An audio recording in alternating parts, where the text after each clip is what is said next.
जय जगत गुरु, जय भारत। भारत देश के आप मेरे सभी भाई बहनों बुजुर्गों को मेरा प्यार भरा राम राम नमस्कार। भाई और बहनों, मैं पवन दास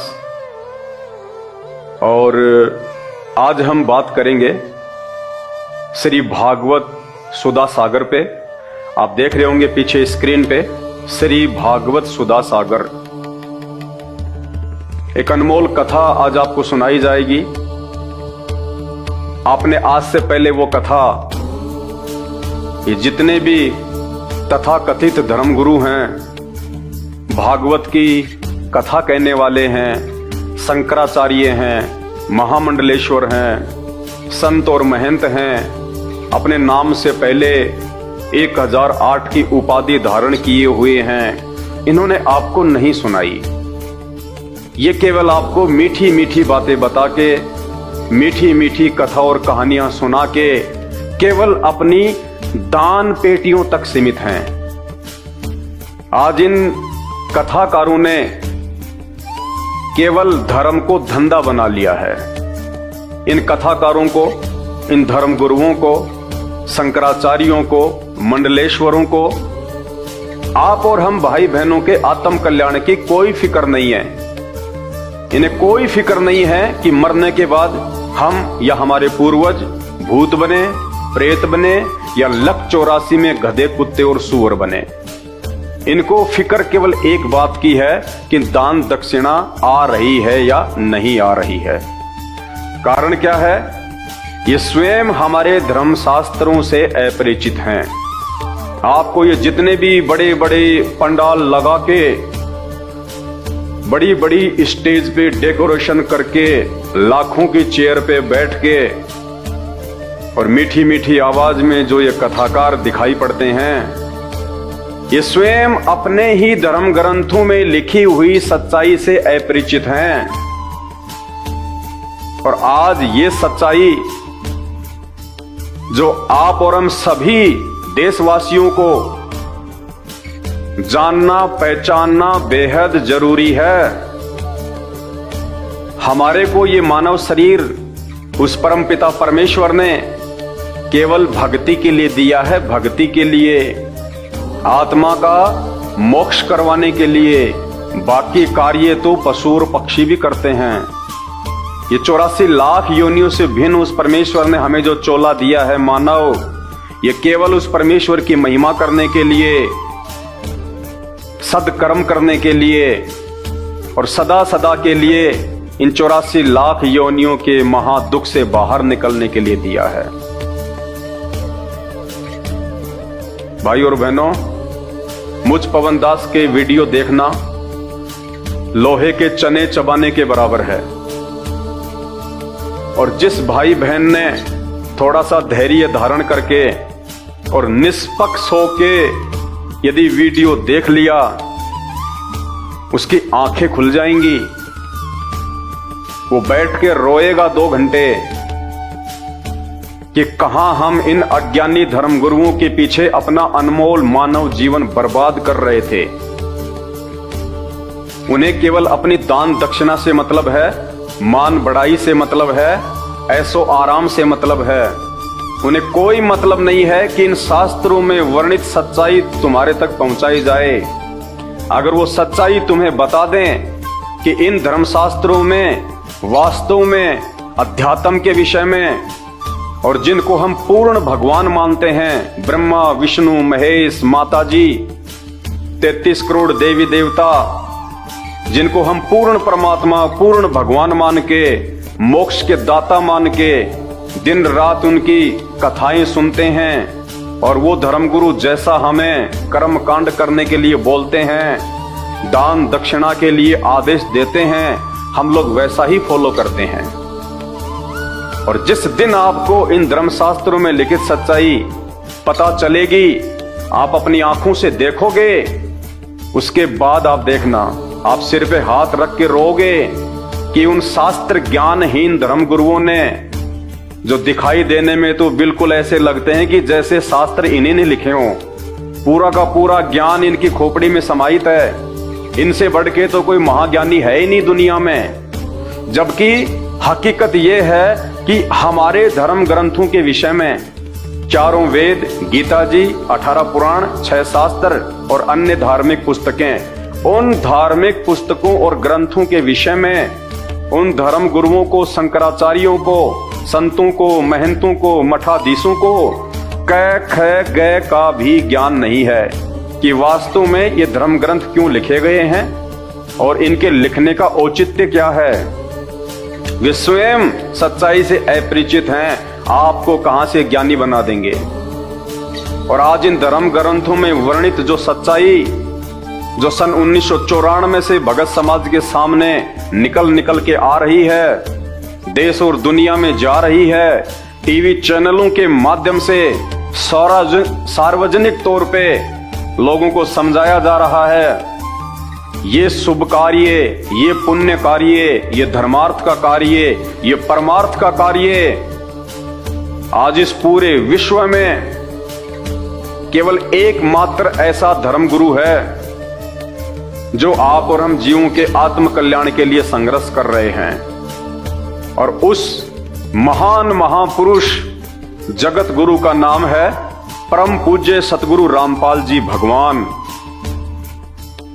वीडियो को अंत तक देखना और आज इस वीडियो में आपको पता चलेगा कि जिन भगवानों को हम भगवान मान के पूज रहे हैं कि मरने के बाद में हम उनके लोक में जाएंगे, हमारी आत्मा का कल्याण हो जाएगा, हम कभी 84 लाख योनियों में वापस नहीं आएंगे गधे कुत्ते सूअर बनने के लिए। आज आपका सारा का सारा भ्रम निवारण हो जाएगा। यही श्री भागवत सुधा सागर इसका 12वां अध्याय, अष्टम स्कंद और पेज नंबर 549, इसमें भगवान शंकर के विषय में, उनके चरित्र के विषय में, उनके कर्म और कुकर्म के विषय में, उनकी आदतों के विषय में, उनकी सोच और उनकी दृष्टि के विषय में जो सच्चाई लिखी हुई है, ये 12वां अध्याय, 8वां स्कंद और पेज नंबर 549 आज तक एकमात्र सतगुरु रामपाल जी भगवान को छोड़ के इन तथाकथित धर्म गुरुओं ने, शंकराचार्यों ने, आचार्यों ने, ऋषि मुनियों ने, संतों महंतों ने, भागवत के इन कथाकारों ने आप लोगों को क्यों नहीं सुनाई, जबकि ये अध्याय भी तो इसी भागवत के अंदर है कि हमारे भगवान श्री शंकर जी का कैसा चरित्र है, क्या वे पूजा के योग्य हैं, क्या वे भगवान कहलाने के योग्य हैं, क्या वे हम प्राणियों से उत्तम हैं। आज तक इन्होंने आपको सच्चाई नहीं बताई, जबकि इन्होंने इसको पढ़ा, उसके बावजूद भी आप लोगों को बताना उचित नहीं समझा। कारण एक ही था कि इन भगवानों की पूजा पाठ से ही तो इन नकली पंडितों का, ब्राह्मणों का, संतों का, धर्मगुरुओं का, शंकराचार्यों का धार्मिक धंधा चल रहा है। इनकी मीठी मीठी कथा कहानियां बताने से तो इनका ये रोजगार चल रहा है। और अगर इन्हीं भगवानों की वास्तविक सच्चाई कि ये कहां तक के भगवान हैं, कैसा इनका चरित्र है, ये पूजा करने के योग्य हैं या नहीं हैं, इनकी फोटोएं अपने घर में और पूजा स्थल पे रखने के योग्य हैं या नहीं हैं, क्या ब्रह्मा विष्णु महेश माता जी या 33 करोड़ देवी देवताओं की पूजा पाठ करने से, उनकी भक्ति करने से क्या जीव का आत्म कल्याण हो सकता है। इन्होंने आज तक आपको ये सच्चाई नहीं बताई। ये सच्चाई संत रामपाल जी भगवान ने आके बताई। पूरे विश्व पे उन्होंने महान परोपकार का ये कार्य किया है। तो आज हम शुरुआत करते हैं उन्हीं परम पूज्य सतगुरु रामपाल जी भगवान के आशीर्वाद से, जिन्होंने आज हमारी आंखें खोली हैं हर धर्म के धर्म ग्रंथों में लिखी हुई सच्चाई को बताकर कि बच्चों तुम किस दिशा में जा रहे हो, तुम कहां जा रहे हो। ये मानव शरीर तुम्हारा एक एक क्षण बर्बाद होता जा रहा है। तुम किन ओछी और छोटी साधनाओं में लगे हुए हो। इन भगवानों की स्वयं की मुक्ति नहीं है। ब्रह्मा विष्णु महेश 33 करोड़ देवी देवता, देवताओं का राजा इंद्र, इनका चरित्र, और मरने के बाद ये खुद भी 84 लाख योनियों में जाते हैं, इन्हीं सदग्रंथों में लिखा हुआ है। और ये नकली धर्म गुरु, ये कथावाचक, ये शंकराचार्य हमारे से उन्हीं मरणासन भगवानों की, जो स्वयं 84 लाख योनियों में जाते हैं, जन्मते और मरते हैं, जिनकी स्वयं की मुक्ति नहीं है, उन्हीं की भक्ति करवाकर हमारी और हमारे पूर्वजों की मुक्ति का ठेका लिए घूम रहे हैं। हमारे पूर्वजों को इन्होंने भूत बनवा दिया, ये शास्त्र विरुद्ध साधना करवा कर। तो मेरे प्यारे भाई और बहनों, अब जागो, सोने का समय नहीं है। ये सदग्रंथ, ये धार्मिक ग्रंथ, ये शास्त्र आप और हमारे लिए बने हैं, ताकि हम इनको पढ़ें, अपनी आंखों से देखें, इनमें क्या सच्चाई छुपी हुई है, उसके अनुसार फिर हम आगे बढ़ें। भाई और बहनों, आप में से बहुत सारे भाई बहन ऐसे हैं जिनके बच्चे शादी के लायक हो चुके हैं। यदि आपको अपनी बेटी का विवाह करना हो और आपको एक लड़के की तलाश हो, आप क्या करेंगे? क्या आप कोई भी ऐरा गैरा लड़का या किसी भी व्यक्ति के कह देने मात्र से और उस लड़के की जांच किए बिना, उसके खानदान की जांच किए बिना, उस लड़के का कैसा चरित्र है, कैसा उसका व्यवहार है, कहां तक उसने शिक्षा प्राप्त की है, क्या रोजगार करता है, लड़की का अच्छे से भरण पोषण कर पाएगा या नहीं कर पाएगा, क्या इन सब बातों को जाने बिना आप अपनी कलेजे की कोर, अपनी बेटी का हाथ किसी भी व्यक्ति के हाथ में दे देंगे? आप कहेंगे जी ये तो संभव ही नहीं है, मेरी बेटी के भविष्य का सवाल है, मैं तो अच्छे से ऊपर से लेके नीचे तक पूरी जानकारी करूंगा। पहले लड़का कैसा है, शराब वराब तो नहीं पीता है, मांस तो नहीं खाता है, उसकी संगति क्या है, उसकी शिक्षा क्या है, रोजगार क्या है, यहां तक कि उसके माता पिता का भी हम लोग पूरा चरित्र छान मारते हैं कि इसकी पीढ़ी में कहीं कोई दाग तो नहीं है। उसके बाद हम उस घर में अपनी लड़की को देते हैं और अपनी आत्मा के उद्धार के लिए, अपने मोक्ष के लिए किसी भी पंडित ने हमारे को भागवत की कोई मीठी मीठी कथा सुना दी, किसी भी व्यक्ति ने हमारे को कह दिया कि चल मेरे गुरुजी से नाम लेके आ जा, अरे चल वहां पे भागवत हो रही है, वहां पे वो कथा हो रही है, और भागवत के बाद आपको नाम से जोड़ दिया जाता है।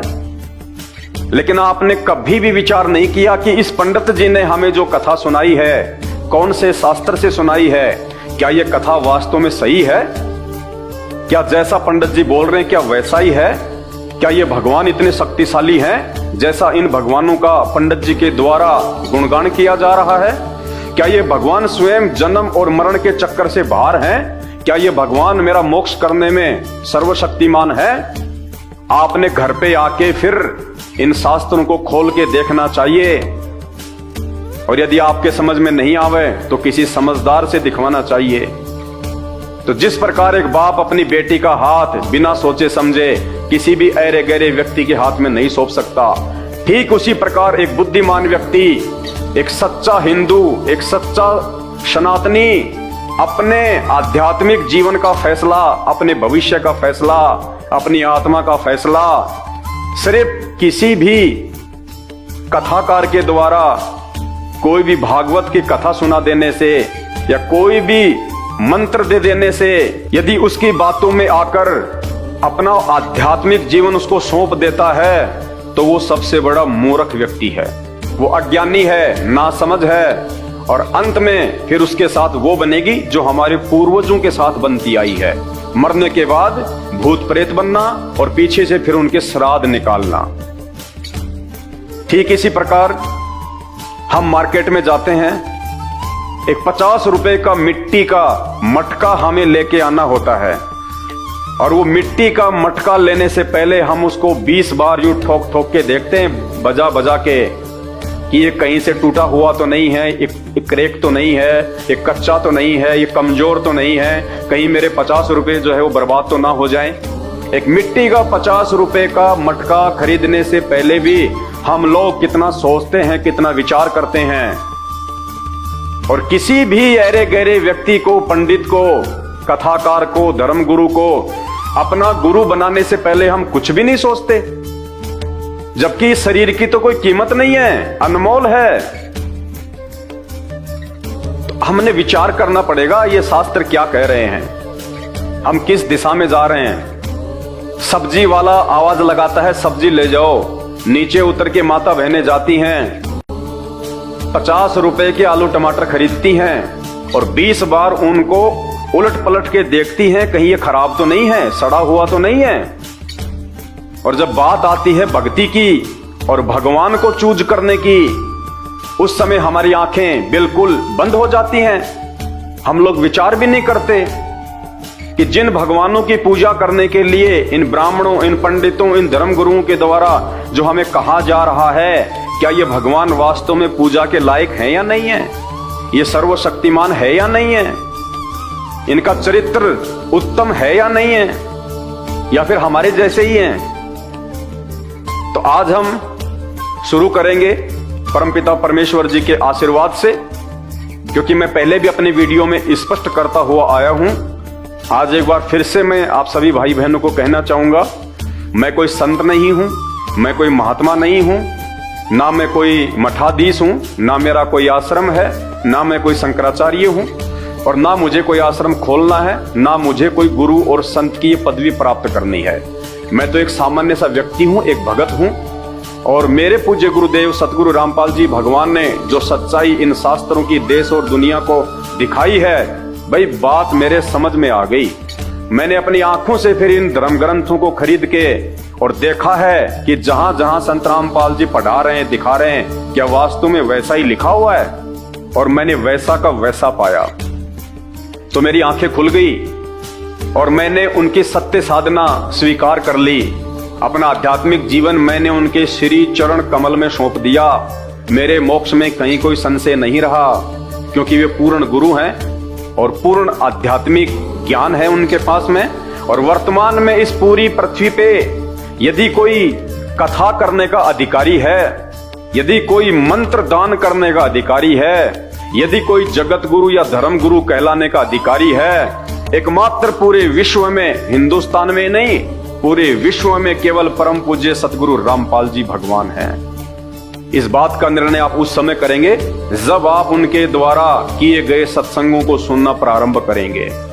और मेरी विनती है हाथ जोड़ के आप सभी भाई बहनों से, जब तक आपको सृष्टि रचना के विषय में पूरी जानकारी नहीं होगी कि ये सृष्टि, ये ब्रह्मांड कैसे रचे गए हैं, ब्रह्मा विष्णु महेश के माता पिता कौन हैं, ब्रह्मा विष्णु महेश को जन्म देने वाले कौन हैं, इनकी माँ का नाम क्या है, इनके पिताजी कौन हैं, ब्रह्मा विष्णु महेश कहाँ तक के भगवान है, कहाँ तक इनकी शक्ति है, क्या ये स्वयं जन्म और मरण से बाहर हैं, क्या ये स्वयं गधे कुत्ते सूअर नहीं बनते या बनते हैं। जब तक आपको सृष्टि रचना की पूरी जानकारी नहीं होगी और आप अपनी आंखों से नहीं देख लोगे उस सृष्टि रचना का प्रमाण जो संत रामपाल जी बताते हैं हमारे इन्हीं हिंदू धर्म ग्रंथों से, तब तक आप दुनिया के किसी भी धर्म ग्रंथ को ना तो समझ सकते हैं और ना कभी आप एक अच्छे भगत बन सकते हैं और ना आपकी मुक्ति हो सकती है। तो आज की जो कथा है, जो वीडियो है, इसकी हम शुरुआत करें। उससे पहले हम उस परमपिता परमेश्वर सतगुरु रामपाल जी भगवान के जयकारे के साथ में करेंगे। और आज निश्चित तौर पे आपकी आंखें खुलने वाली हैं। आज श्री भागवत सुधा सागर से भगवान श्री शंकर जी का जो चरित्र है, उनकी जो लीला है, आज उनके विषय में हम इसी श्री भागवत सुधा सागर से पढ़ेंगे, अपनी आंखों से देखेंगे कि जो कटु सच्चाई आज तक हमारे को इन नकली संतों महंतों ने नहीं बताई, कि कहीं जनता भड़क ना जाए, जनता हमसे सवाल ना करने लग जाए, जनता हमारे पंडाल में आना ना छोड़ दे, हमारी दान पेटियों पे ताले ना लग जाएं। इस डर के मारे इन लोगों ने आपको ये यथार्थ सच्चाई इन भगवानों की नहीं बताई। और इन भगवानों की पूजा करवा करवा के इन्हीं को सर्वशक्तिमान, महेश्वर, सर्वेश्वर, राजेश्वर, पता नहीं क्या क्या इनको उपाधियां दे दी गई, जिन उपाधियों के ये लायक नहीं हैं। तो वीडियो की हम शुरुआत करें उससे पहले हम गुरुदेव भगवान का जयकारा करेंगे। परमपिता परमात्मा, सारी सृष्टि के रचनहार, कुल मालिक, असंख्य ब्रह्मांडों के स्वामी, जगत गुरु, तीनों लोकों में प्रवेश करके सबका पालन पोषण करने वाले, राजाधिराज, आत्माधार, नाथों के नाथ, देवों के देव महादेव, सर्वेश्वर, महेश्वर, मृत्युंजय, अजरो अमर, आदि अनादि, सनातनी प्रभु, जगत पिता जगदीश्वर, श्री श्री 1008 की उपाधि के वास्तविक अधिकारी, अकाल मूरत, शब्द स्वरूपी राम, प्रथम पूज्य आदि गणेश, परम पूज्य, परम धनी, परम दयालु, परम संत, परम पुरुष, हक्का कबीर, सत्य कबीर, अल्लाहु अकबर, खुदा, राजेश्वर प्रभु, संत शिरोमणि सतगुरु रामपाल जी भगवान के चरण कमल में मुझ पवन दास का अनंत कोटि दंडवत प्रणाम। हे गुरुदेव भगवान, आप ही के आशीर्वाद से, आप ही की दया से हम सभी भाई बहन आप ही के द्वारा इन धर्म ग्रंथों में वर्णित जो सच्चाई बताई गई है, हम उसको जानने का प्रयास करेंगे, समझने का प्रयास करेंगे। हे परमेश्वर, आपने आके हम जड़मती जीवों की जो बुद्धि खोली है परमेश्वर, उसके लिए हम आपका अनंत कोटि बार दंडवत धन्यवाद करते हैं।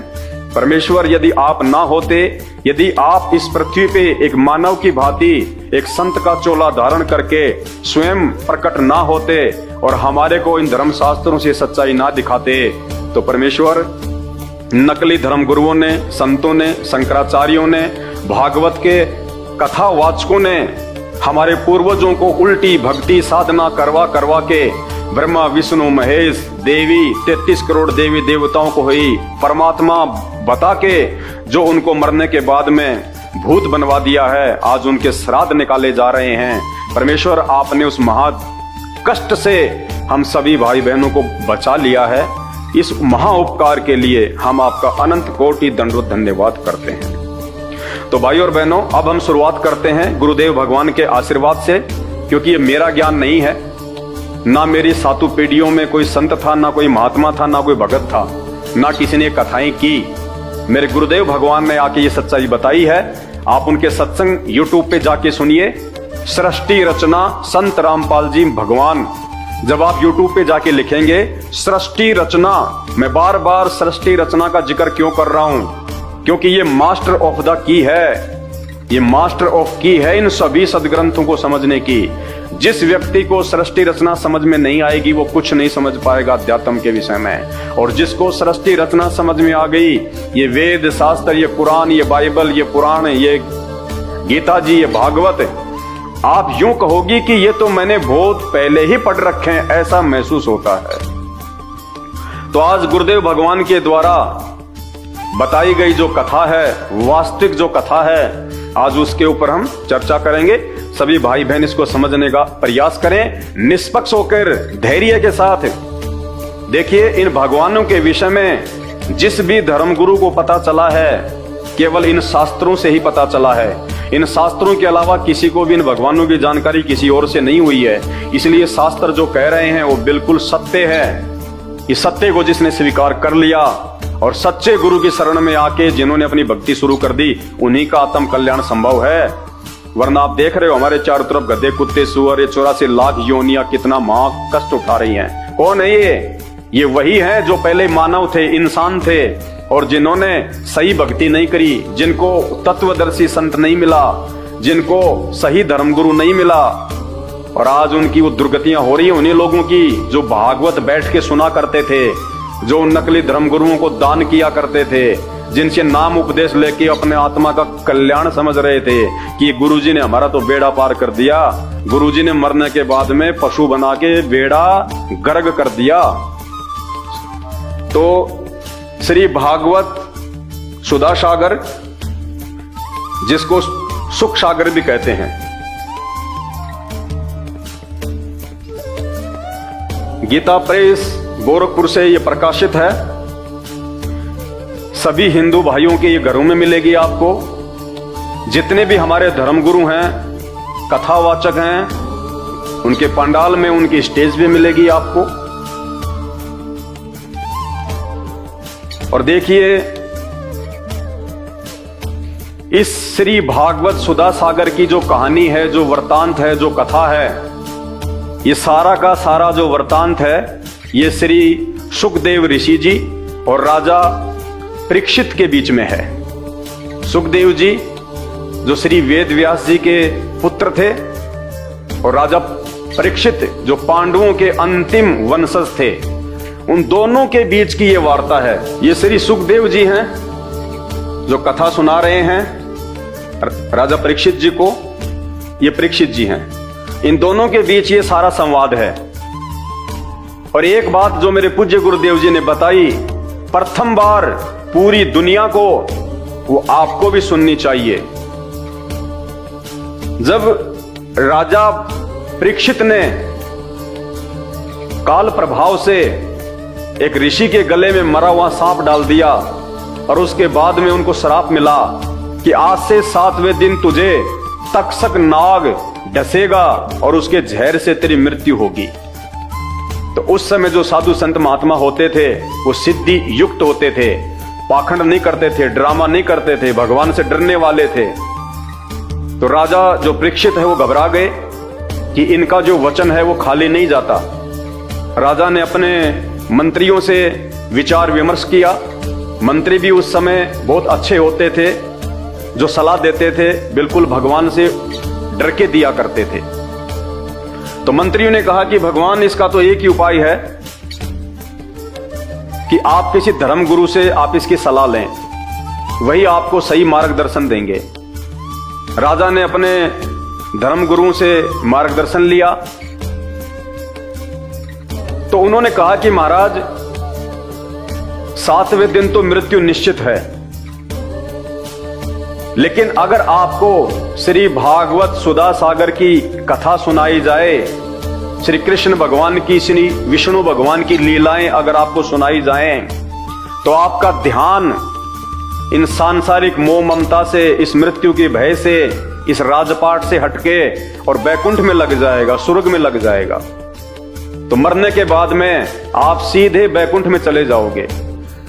तो परीक्षित ने कहा कि भैया, देर किस बात की, पंडित जियों को बुलाओ और भागवत करवाओ।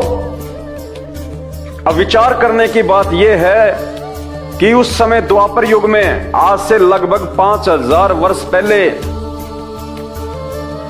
यही श्री भागवत सुधा सागर, जिसकी कथा राजा परीक्षित को सुनाने के लिए किसी भी धर्म गुरु ने हां नहीं भरी, किसी भी कथावाचक ने हां नहीं भरी, किसी भी ऋषि मुनि साधु संत महात्मा ने हां नहीं भरी। सबने हाथ जोड़ लिए और कहा कि भगवान, हम श्री भागवत सुधा सागर का पाठ करने के, कथा करने के अधिकारी नहीं हैं, क्योंकि सबको पता था कि 7वें दिन रिजल्ट आएगा और उस समय तुम्हारे को सूली पे टांग दिया जाएगा। इसलिए किसी ने भी हां नहीं भरी कि साहब, हम वर्तमान के, हम द्वापर के जितने भी साधु संत महात्मा ऋषि हैं, हम ये कथाएं करने के अधिकारी नहीं हैं। बोला कौन कर सकता है? तो उनको बताया गया कि ये कथा केवल ऋषि सुखदेव जी कर सकते हैं, और सुखदेव जी वर्तमान में स्वर्ग में हैं, विष्णु भगवान के लोक में हैं। सुखदेव ऋषि को राजा परीक्षित के धर्म के आधार पे, उनके पुण्य के आधार पे, वहां से इस पृथ्वी लोक पे नीचे बुलवाया गया, और श्री सुखदेव जी ने स्वर्ग से आके राजा परीक्षित को 7 दिन तक भागवत की कथा सुनाई, और 7वें दिन इनको तक्षक नाग ने डसा, इनकी मृत्यु हुई, और सुखदेव जी राजा परीक्षित की आत्मा को अपने साथ में बैकुंठ लेके गए। और जब तक इस राजा परीक्षित के अच्छे पुण्य और धार्मिक जो कार्य इसने जो भी किए थे, दान पुण्य, जब तक वो धन है इसके पास में, भक्ति धन, तब तक ये स्वर्ग में रह पाएगा। उसके बाद इसको वापस नीचे पृथ्वी पे पटका जाएगा 84 लाख योनियों में, गधा, कुत्ता, सुअर, मक्खी, कीट, पतंग बनाने के लिए। स्वर्ग की मुक्ति केवल यहीं तक की मुक्ति है। जब तक आप इस पृथ्वी लोक पे रह के भक्ति करोगे, जब तक आपके पास दान पुण्य का जो धन इकट्ठा है, जो भक्ति धन इकट्ठा है, जब तक आप ऊपर के लोकों में रह सकते हो, फिर आपको नीचे पटका जाएगा। पूर्ण मुक्ति नहीं है, पूर्ण मोक्ष नहीं है। ना ही तो सुखदेव जी का पूर्ण मोक्ष है, ना ही राजा परीक्षित का पूर्ण मोक्ष है। ये सारी सच्चाई हमारे इन्हीं धर्म ग्रंथों में लिखी हुई है। आपको केवल संत रामपाल जी के सत्संग सुनने की आवश्यकता है। अरे इन बाकी धर्म गुरुओं से, जिनको आज आपने अपना गुरुजी बना रखा है, इनसे आपकी क्या रिश्तेदारी थी? आपने इनके प्रवचन सुने, आपको अच्छे लगे, आपने उनकी शरण ले ली। अब यदि इनसे ऊपर का ज्ञान कोई आपको बता रहा है, पूर्ण मोक्ष और मुक्ति का मार्ग कोई आपको बता रहा है, तो आपको कोई शर्म नहीं होनी चाहिए अपने आत्मा के कल्याण के लिए उनको छोड़ने में। बिल्कुल भी संकोच नहीं होना चाहिए। यदि आप जागरूक हैं तो, यदि आप एक बुद्धिमान व्यक्ति हैं तो द्वापर युग में कोई भी पंडित, ब्राह्मण, ऋषि, महात्मा, संत, मंडलेश्वर श्री भागवत की ये कथा सुनाने का अधिकारी नहीं था। सबने हाथ खड़े कर लिए। और वर्तमान में ये कलयुगी पंडित, ब्राह्मण और पंडित, जो शब्द आप बार बार मेरे मुंह से सुन रहे हैं, ये किसी जाति विशेष के लिए नहीं है। आम समाज में जो शर्मा जी वगैरह हैं, अपने नाम के आगे लगाते हैं, ये यहाँ पे उन लोगों की बात नहीं हो रही। आध्यात्मिक मार्ग में ब्राह्मण और पंडित उन लोगों को कहा जाता है जो आध्यात्मिक रूप से लोगों का गुरु बन के मार्गदर्शन करते हैं। तो वर्तमान के ये जो पंडित हैं, ये गुरु हैं, ये ब्राह्मण हैं, शंकराचार्य हैं, ये कथावाचक हैं, ये दबा के श्री भागवत सुधा सागर को अपनी कांख में और गांव गांव, गली गली, हाँ जी मैं भी कथा कर दूंगा, मैं भी कथा कर दूंगा, सिर्फ दान दक्षिणा के लिए, सिर्फ पैसों के लिए, अपनी जेब भरने के लिए, कमा के खाने में इनको जोर आता है, पसीना आता है। इन्होंने अच्छा सा रोजगार देख लिया। ये शास्त्र, इनको पता है कि ये जो समाज है ये मूर्ख है, अज्ञानी है, इनको किसी प्रकार की कोई शुद्ध बुद्ध नहीं है। जो इनको तुम बता दोगे बैठ के, उसी को ये स्वीकार कर लेंगे। इनमें इतनी सोच नहीं है कि ये अपने घर पे जाके इन शास्त्रों में देखें कि जो पंडित जी ने कथा सुनाई है, क्या वास्तव में उसका मतलब वही है। इनको पता है इन सब बातों का, इसलिए आप और हमारी मूर्खता, अज्ञानता का फायदा इन लोगों ने उठाया है। तो द्वापर युग में जहां कोई भी पंडित, और आज के पंडित, ब्राह्मण, कथावाचक, मंडलेश्वर, शंकराचार्य तो है ही क्या, इनका तो स्तर कितना नीचे गिर चुका है। द्वापर, आज से 5000 साल पहले के पंडित, ऋषि, महात्मा तो कितने अच्छे थे। उस समय भी किसी ने हां नहीं भरी। श्री कृष्ण जी के गुरु दुर्वासा ऋषि, उनसे बढ़ के कौन था उस समय, उन्होंने भी हां नहीं भरी। बड़े बड़े संत महात्मा और खुद श्री भागवत सुधा सागर के लेखक श्री वेद व्यास जी ने भी हाथ खड़े कर दिए कि महाराज मैं ये कथा कहने का अधिकारी नहीं हूं, मेरे को भगवान की तरफ से आदेश केवल इनको लिखने का है, लिपिबद्ध करने का है। ये भागवत की कथा मैं भी नहीं कर सकता। जिसने भागवत लिखी वो भी भागवत की कथा करने के अधिकारी नहीं थे, उन्होंने हां नहीं भरी। तो ये वर्तमान के छोटे मोटे संत, महंत, पंडित, ब्राह्मण, कथावाचक, शंकराचार्य, इनकी तो औकात ही क्या है जो ये भागवत को हाथ भी लगाएं। लेकिन इनको खुद को 84 लाख योनियों में जाना है, इनको खुद को गधा, कुत्ता और सुअर बनना है, और मरने के बाद इन लोगों ने हमारी भी दुर्गतियां करवानी है। तो भाई और बहनों, ये काल का, शैतान का, ये काल कौन है, शैतान कौन है, जब आप YouTube पे जाके लिखेंगे सृष्टि रचना संत रामपाल जी भगवान, आपको पता चलेगा ये ब्रह्मा विष्णु महेश के पिताजी हैं, जिसका काल कहते हैं, जिसको शैतान। मुसलमान धर्म में जिसको शैतान कहते हैं, हम हिंदू जिसको काल कहते हैं। आपको पता चलेगा इसने हमारे को बांध रखा यहाँ पे, इन नकली पंडितों के माध्यम से, इन आधे अधूरे भगवानों के माध्यम से, ब्रह्मा विष्णु महेश और देवी देवताओं की भक्ति में लगा के, जबकि ये सब जन्म और मरण में हैं। तो सुखदेव ऋषि को बुलाया गया बैकुंठ से कथा करने के लिए भागवत की। तो आप खुद विचार करो कि वर्तमान में कौन अधिकारी होगा भागवत करने का? सिर्फ संत रामपाल जी। ये पूर्ण परमात्मा हैं, पूर्ण परमेश्वर हैं, पूर्ण गुरु हैं, पूर्ण संत हैं। इनके अलावा इन शास्त्रों को कोई हाथ भी लगाने का अधिकारी नहीं है कथा के रूप में। और अब आगे जब हम इसमें बढ़ेंगे भाई और बहनों, आपको पता चलेगा जिस ब्रह्मा विष्णु महेश को हम पूर्ण परमात्मा मान के, पूर्ण भगवान मान के, देखो भगवान तो हैं ये, क्योंकि तीन लोक की जो सृष्टि है उसका कुछ हद तक ये संचालन कर रहे हैं अपनी माता दुर्गा के आदेश से। लेकिन ये समर्थ नहीं है, ये पूर्ण परमात्मा नहीं है, ये जन्म और मरण के इस महाचक्र से बाहर नहीं है। तो इनकी भक्ति से हमारा जन्म मरण कैसे कटेगा? और इनकी जब हम पूजा करेंगे तो इनके गुण हमारे अंदर आएंगे। देखो जिसकी भी हम पूजा करेंगे तो उसके जो गुण हैं, उसका जो चरित्र है, वैसे ही हम बन जाएंगे जिसको हम फॉलो करेंगे। तो आज एक छोटी सी झलक श्री भागवत सुधा सागर 12वां अध्याय 8वां स्कंद पेज नंबर 549। आप देखिएगा भगवान शंकर के विषय में इस पवित्र ग्रंथ में क्या लिखा हुआ है, और उसके बाद आप खुद निर्णय करना, क्या ऐसे चरित्र वाला पूर्ण भगवान हो सकता है, पूर्ण परमात्मा हो सकता है? जो कर्म इन्होंने किया, क्या आप वो कर सकते हैं? आज शर्म आ जाएगी आपको, शर्म। मुझे भी ये पढ़ाते वक्त मुझे शर्म आएगी, शर्म। माता बहनों के सामने बोल के भी नहीं सुना सकते। ऐसे कर्म हमारे भगवान शंकर ने किए हैं, जिनको हम भगवान मान के सर्वेश्वर, महेश्वर, मृत्युंजय, अजरो अमर, पूर्ण ब्रह्म, अपनी आंखों से देखना।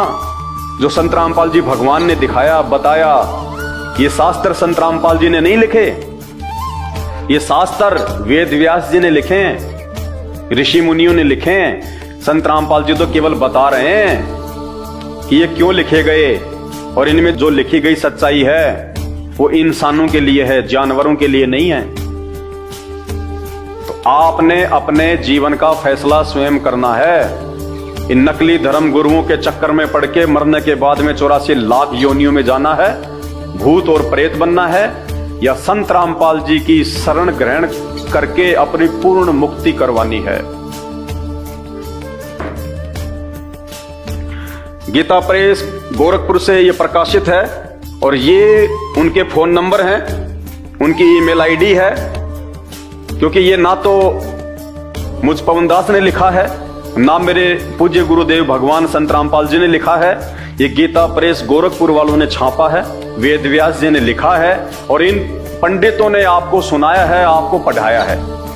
लेकिन जो सच्चाई इन्होंने नहीं बताई, जो सच्चाई इन्होंने छुपा दी, वो मेरे गुरुदेव भगवान ने आके बताई है। और मेरे गुरुदेव भगवान के बताने के बाद अब मैं आप सभी भाई बहनों को उन्हीं के आशीर्वाद से दिखाने जा रहा हूं। आपकी आंखों के सामने आप स्वयं देखेंगे, आप पढ़ेंगे, झूठ की, मिलावट की कहीं कोई शंका नहीं है। हाथ कंगन को आरसी क्या, पढ़े लिखे को फारसी क्या।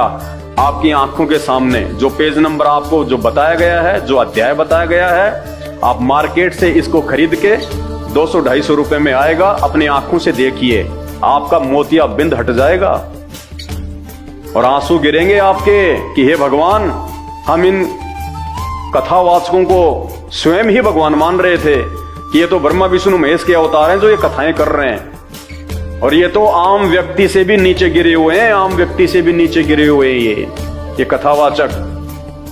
इनको तो जरा भी ज्ञान नहीं है, जरा सा भी, जब आप ये देखेंगे अपनी आंखों से।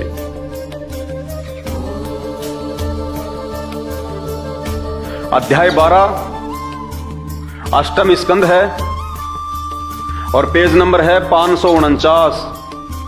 12वां अध्याय है श्री भागवत सुधा सागर का। क्या लिखा हुआ है? मोहिनी रूप को देखकर महादेव जी का मोहित होना। मोहिनी रूप को देखकर महादेव जी यानी शंकर जी का, शिव जी का, भगवान शंकर का उसके ऊपर मोहित हो जाना। श्री सुखदेव जी कहते हैं, परीक्षित, जब भगवान शंकर ने यह सुना कि श्री हरि ने स्त्री का रूप धारण करके असुरों को मोहित कर लिया और देवताओं को अमृत पिला दिया। जब समुद्र मंथन हुआ था उस समय अमृत का जो घड़ा है वो निकला था और विष का घड़ा निकला था। भगवान विष्णु ने एक सुंदर स्त्री का रूप धारण किया था, मोहिनी का, और मोहिनी का रूप धारण करके राक्षसों को भगवान विष्णु ने मदिरा पान करवाया अपने हाथों से, उनको बेशुद्ध कर दिया और जो अमृत का जो घड़ा था वो उन्होंने देवताओं को दे दिया। और उस समय भगवान शंकर ने समुद्र मंथन के दौरान जो विष निकला था, जहर, उसको अपने कंठ में रोक लिया था, जिस कारण से वो बेशुद्ध थे। तो उस समय वो मोहिनी रूप को नहीं देख पाए। बाद में आगे चल के देवताओं ने जब मोहिनी रूप का वर्णन किया तो भगवान शंकर के अंदर से इच्छा हुई कि मैं भी वो स्त्री का सुंदर रूप देखूं। जैसे आजकल आप देखते होंगे बहुत सारे ऐसे लोग हैं, जब कोई सुंदर माता बहन कहीं से निकलती है या गुजरती है तो उसको एकटक उसको देखते हैं। या जैसे कोई हीरोइन आ गई बहुत सुंदर, ऐश्वर्या राय आ गई, सन्नी लियोन आ गई, तो क्या करेंगे ये लड़के और लड़कियां? दौड़ दौड़ के जाएंगे। उस दिन स्कूल भी नहीं जाएंगे, कॉलेज भी नहीं जाएंगे और उनको देखने के लिए जाएंगे, उनकी सुंदरता को देखने के लिए।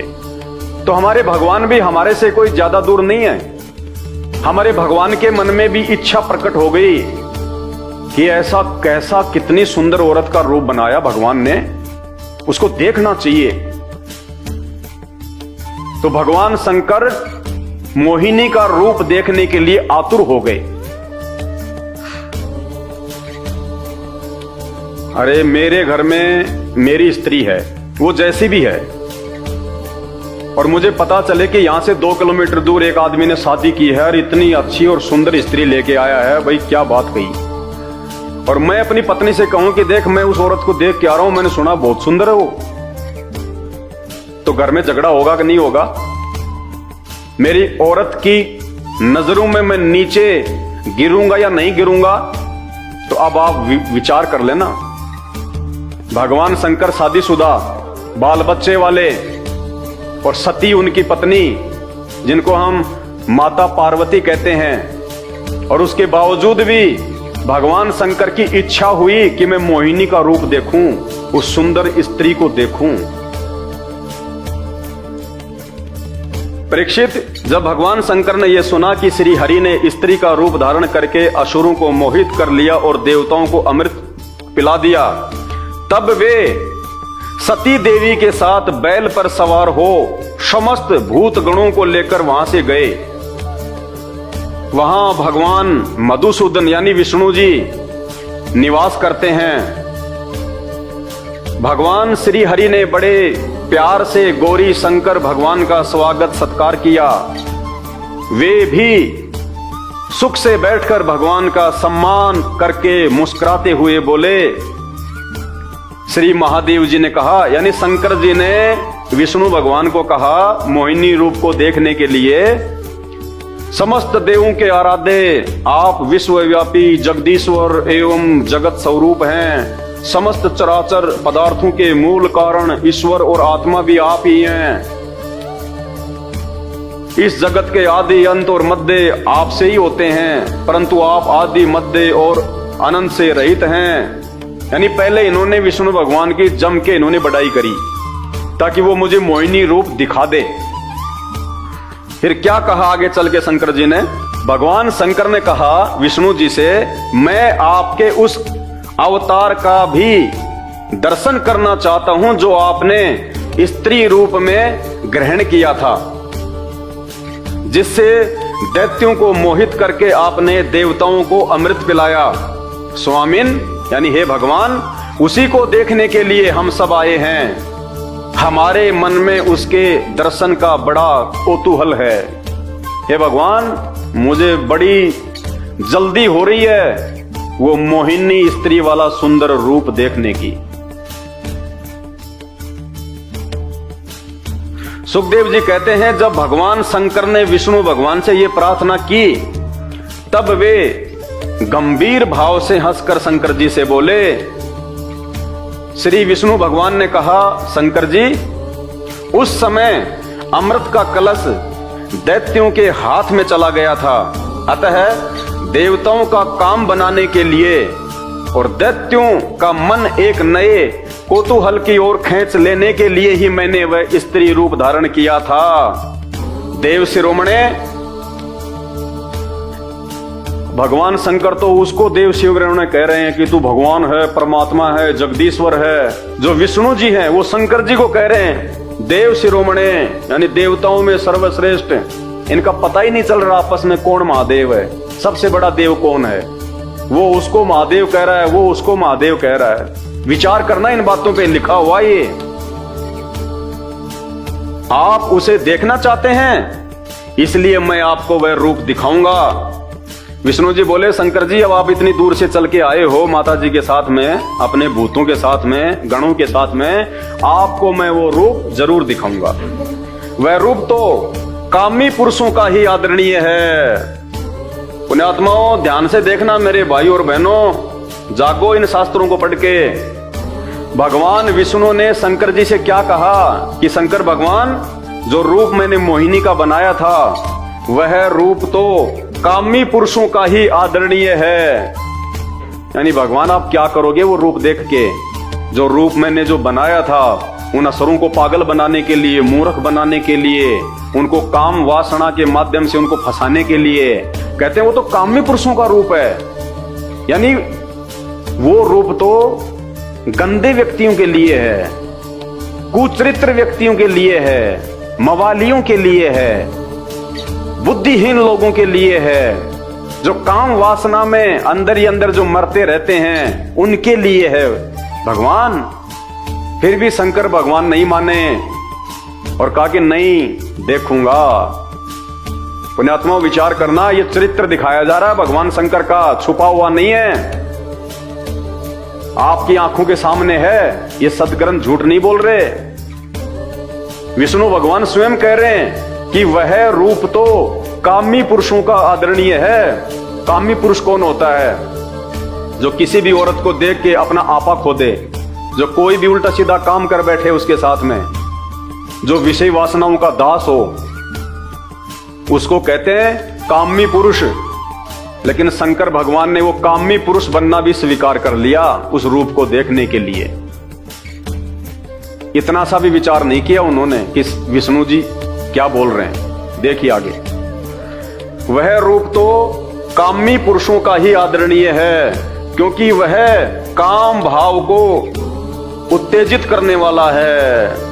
भगवान विष्णु ने कहा कि शंकर जी, वो जो रूप मैंने बनाया था ना, वो तो मन में वासना पैदा करने का है, गंदी सोच और गंदी प्रवृत्ति को जो है वो पैदा करने वाला है, मन को बिगाड़ने वाला है।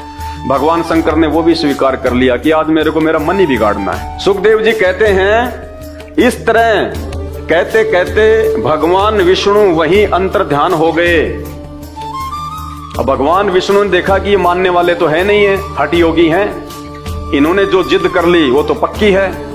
तो ये कह के भगवान विष्णु अंतर ध्यान होके अपने महल के अंदर चले गए और महल के अंदर जाके फिर उन्होंने मोहिनी का रूप धारण किया और बाहर प्रकट हो गए एक बाग में। इस तरह कहते कहते विष्णु भगवान वहीं अंतर्ध्यान हो गए और भगवान शंकर सती के साथ चारों ओर दृष्टि दौड़ाते हुए वहीं बैठे रहे। अपनी पत्नी सती के साथ में भगवान शंकर वहीं बैठे रहे कि आज तो देख के जाना है। इतने में ही उन्होंने देखा, इतने में शंकर भगवान ने क्या देखा? इतने में ही उन्होंने देखा कि सामने एक बड़ा सुंदर उपवन है, उसमें भांति भांति के वृक्ष लगे हैं और जो रंग बिरंगे फूल और लाल लाल कोपलों से भरे पूरे हैं। उन्होंने ये भी देखा कि उस पर उपवन में एक सुंदर स्त्री गेंद उछाल उछाल कर खेल रही है। भगवान शंकर ने क्या देखा कि सामने एक बहुत बड़ा बाग था, तरह तरह के फूल थे, फल थे सुंदर। और फिर उन्होंने क्या देखा कि एक सुंदर स्त्री गेंद को हाथ में लेके उछाल उछाल के खेल रही है। कौन थी वो सुंदर स्त्री? वो भगवान विष्णु ने मोहिनी का रूप धारण किया था। अब देखना आगे। उन्होंने यह भी देखा कि उस उपवन में एक सुंदर स्त्री गेंद उछाल उछाल कर खेल रही है। वह बड़ी ही सुंदर साड़ी पहने हुए हैं और उसकी कमर में करदनी की लड़ियां लटक रही हैं। गेंद के उछालने और लपक कर पकड़ने से उसके स्तन और उन पर पड़े हुए हार हिल रहे हैं, ऐसा जान पड़ता था। पुण्यात्माओं, लिखने वाले को भी शर्म नहीं आई, लेकिन क्या करे बेचारा, आदेश भगवान का, लिखना उसकी मजबूरी। ये शब्द लिखे नहीं जाने चाहिए कि जब वो मोहिनी रूप में भगवान विष्णु सुंदर स्त्री गेंद को हाथ में लेके उछाल उछाल कर खेल रही थी, तो उसके उछलने के कारण उसके जो स्तन थे वो भी उछल रहे थे। बताओ, ये बातें इन शास्त्रों में लिखने की है क्या? हमारे घर में हमारी माता बहनें अपने बच्चों को खिलाती है, उनके साथ में वो क्रिकेट खेलती है, स्तन तो उनके भी हैं, और वो तो एक स्वाभाविक सी बात है, स्तन तो उनके भी उछलेंगे। तो क्या उसका प्रचार किया जाना चाहिए क्या कि जब मेरी मां मुझे खिला रही थी तो उसके स्तन ऐसे उछल रहे थे? पुण्यात्माओं, विचार कर लेना, अगर अपना मानव जीवन सफल करना है तो धरती पे आज भगवान आया हुआ स्वयं। राम और श्री कृष्ण जी भी इंसान बन के आए थे, जानवर बन के नहीं आए थे। आज भी भगवान आएगा तो इंसान बन के आएगा, और इंसान रूप में संत रामपाल जी धरती पे प्रकट हैं। इन भगवानों के भगवान ये ब्रह्मा विष्णु महेश तो उनके नाखून के बराबर भी नहीं है, उनकी पावर, उनकी समर्थता के आगे। यह आपको उस समय पता चलेगा जब आप अपने धर्म ग्रंथों को अपनी आंखों से देखोगे। इन भगवानों की 33 करोड़ देवी देवताओं की आपको जब ये पावर का पता चलेगा, समर्थता का पता चलेगा, इनकी लीलाओं का, इनके चरित्र और इनके कुचरित्र का आपको मालूम चलेगा, फिर संत रामपाल जी के सत्संग आपको समझ में आएंगे। यूट्यूब पे जाके सर्च कर लेना, सृष्टि रचना संत रामपाल जी भगवान, वरना गधा कुत्ता सुअर बनने से अगले जन्म में नहीं बच पाओगे। ये कटु सत्य है। क्या कह रहे हैं वेदव्यास जी? गेंद के उछालने और लपक कर पकड़ने से उनके स्तन और उन पर पड़े हुए हार हिल रहे हैं, ऐसा जान पड़ता था। मानो इनके भार से उनकी पतली कमर पर पग पग पर टूटते टूटते बच जाती है। स्तनों के भार से उनकी कमर टूटती टूटती बच रही है। ये लिखने की बातें हैं, लेकिन आप और हमारी आंखें खोलने के लिए ये उस पूर्ण परमात्मा जो ब्रह्मा विष्णु महेश से ऊपर है, उस पूर्ण परमात्मा की ये बहुत बड़ी मेहर है, जिन्होंने वेद व्यास को ये बुद्धि देके और ये सदग्रंथ लिखवा दिए, ताकि आज हम इनको पढ़ें और इनको पढ़ने के बाद में हमारे को, जिनको हम भगवान मान के पूज रहे हैं, हमारे को उनके चरित्र का पता चले कि वो पूजा के योग्य हैं या नहीं हैं, वो भगवान कहलाने के योग्य हैं या नहीं हैं। वह अपने लाल लाल पल्लवों के समान सुकुमार चरणों से बड़ी कला के साथ ठुमक ठुमक कर चल रही थी। उछलता हुआ गेंद जब इधर उधर छलक जाता था, तब वह लपक कर उसे रोक लेती थी। इससे उसकी बड़ी बड़ी चंचल आंखें कुछ उदगन सी हो रही थी। उसके कपोलों पर कानों के कुंडलों की आभा जगमगा रही थी, और घुंघराली काली काली अलके उन पर लटक जाती थी, जिससे मुख और भी उल्सित हो उठता था। जब कभी साड़ी सरक जाती और उसके केसों की वेणी खुलने लगती, तब अपने अत्यंत सुकुमार बाएं हाथ से वह उन्हें संवार लिया करती थी। उस समय भी वह दाहिने हाथ से गेंद उछाल कर सारे जगत को अपनी माया से मोहित कर रही थी। गेंद से खेलते खेलते उसने तनिक लज्जा भाव से मुस्कुराकर तिरछी नजर से शंकर जी की ओर देखा। उस मोहिनी ने जो गेंद से खेल रही थी, जिसकी साड़ी नीचे सरक चुकी थी, इतना सुंदर रूप था, और खेलते खेलते उसने तिरछी नजर से भगवान शंकर की तरफ देखा। फिर क्या हुआ? बस उनका मन हाथ से निकल गया। किसका? शंकर जी का। ये शंकर भगवान का मन उनके हाथ से निकल गया। शंकर भगवान अपने होशो हवास खो बैठे उस औरत की सुंदरता को देख के, उसके यौवन को देख के, उसको रूप को देख के। अरे आजकल के नौजवानों को क्या दोष दें जब हमारे भगवानों का मन उनके हाथ से निकल गया एक सुंदर औरत को देख के। तो आज के नौजवान युवाओं को कौन क्या दोष दे सकता है? भाई, जिसकी हम पूजा करेंगे और जिसका जैसा चरित्र है वैसा ही तो आज हमारा होगा। तो इन भगवानों की पूजा करते करते उनके जो गुण हैं आज हमारे अंदर भी आ गए। इसीलिए सबकी नजरें आज गंदी हो रखी हैं। कोई माता बहन निकलती है तो सबकी कुदृष्टि पड़ती है, क्योंकि जब हमारे भगवान ही ऐसे हैं तो हम कैसे होंगे? अरे टीचर बच्चे को जो पढ़ाएगा, बच्चा तो वैसी पढ़ाई पढ़ेगा, उसमें बच्चे का उसमें क्या दोष है? तो उस मोहिनी के सुंदर रूप को देख के, और मोहिनी ने जब शंकर भगवान की तरफ तिरछी नजर से देखा, तो शंकर भगवान का मन उनके हाथ से छूट गया। सुध बुध खो बैठे, आपा खो दिया भगवान ने, सब कुछ भूल गए, उसके ऊपर मोहित हो गए, आसक्त हो गए। जैसे काम वासना के समय इंसान को कुछ याद नहीं रहता। उनका मन हाथ से निकल गया। वे मोहिनी को निहारने और उसकी चितवन के रस में डूबकर विहिल हो गए।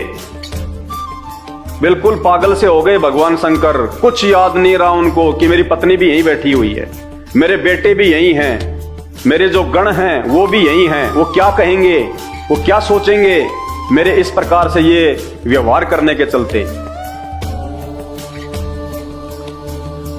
उन्हें अपने आप की भी सुध नहीं रही।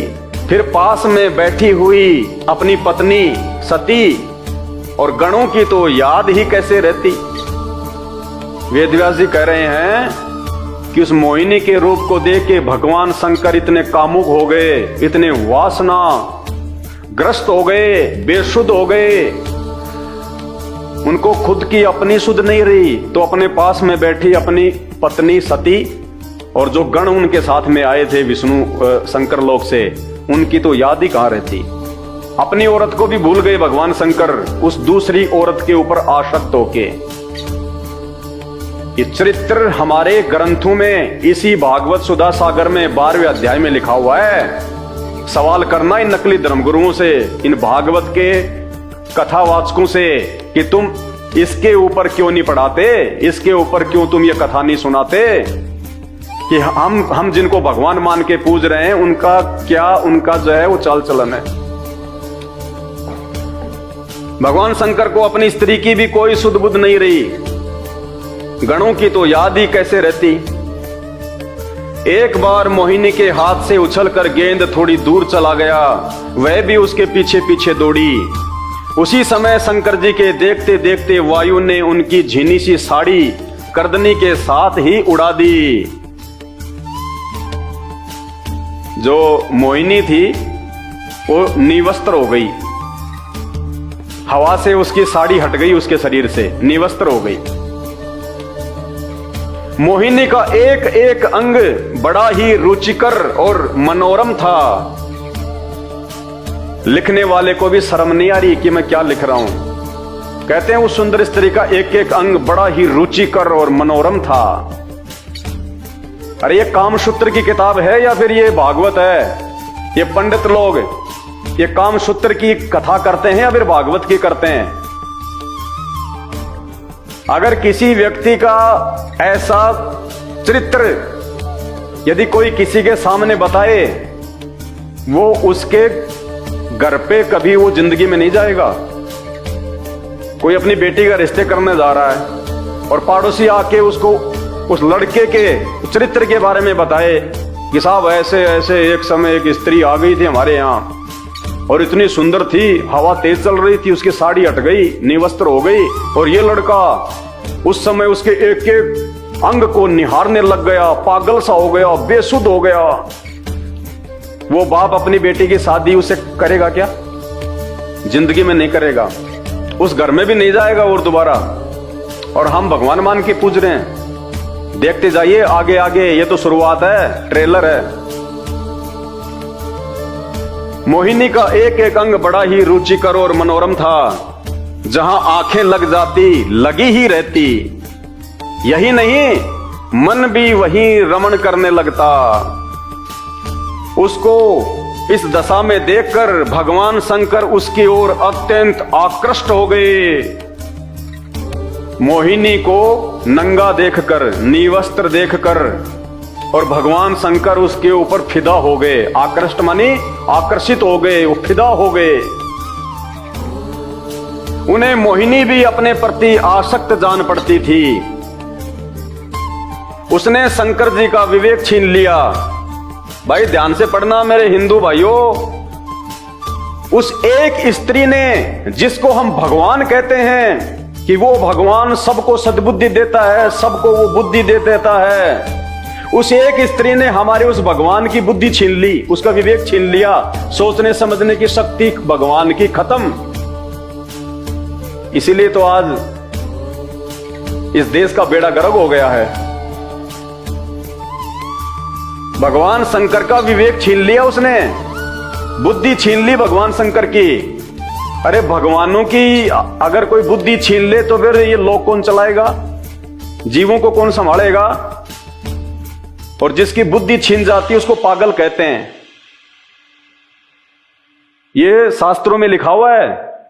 एक स्त्री ने, उस स्त्री के रूप ने, और जिसको हम भगवान कहते हैं, सबका उत्पत्तिकर्ता कहते हैं, उस भगवान का विवेक छीन लिया उसकी सुंदरता ने।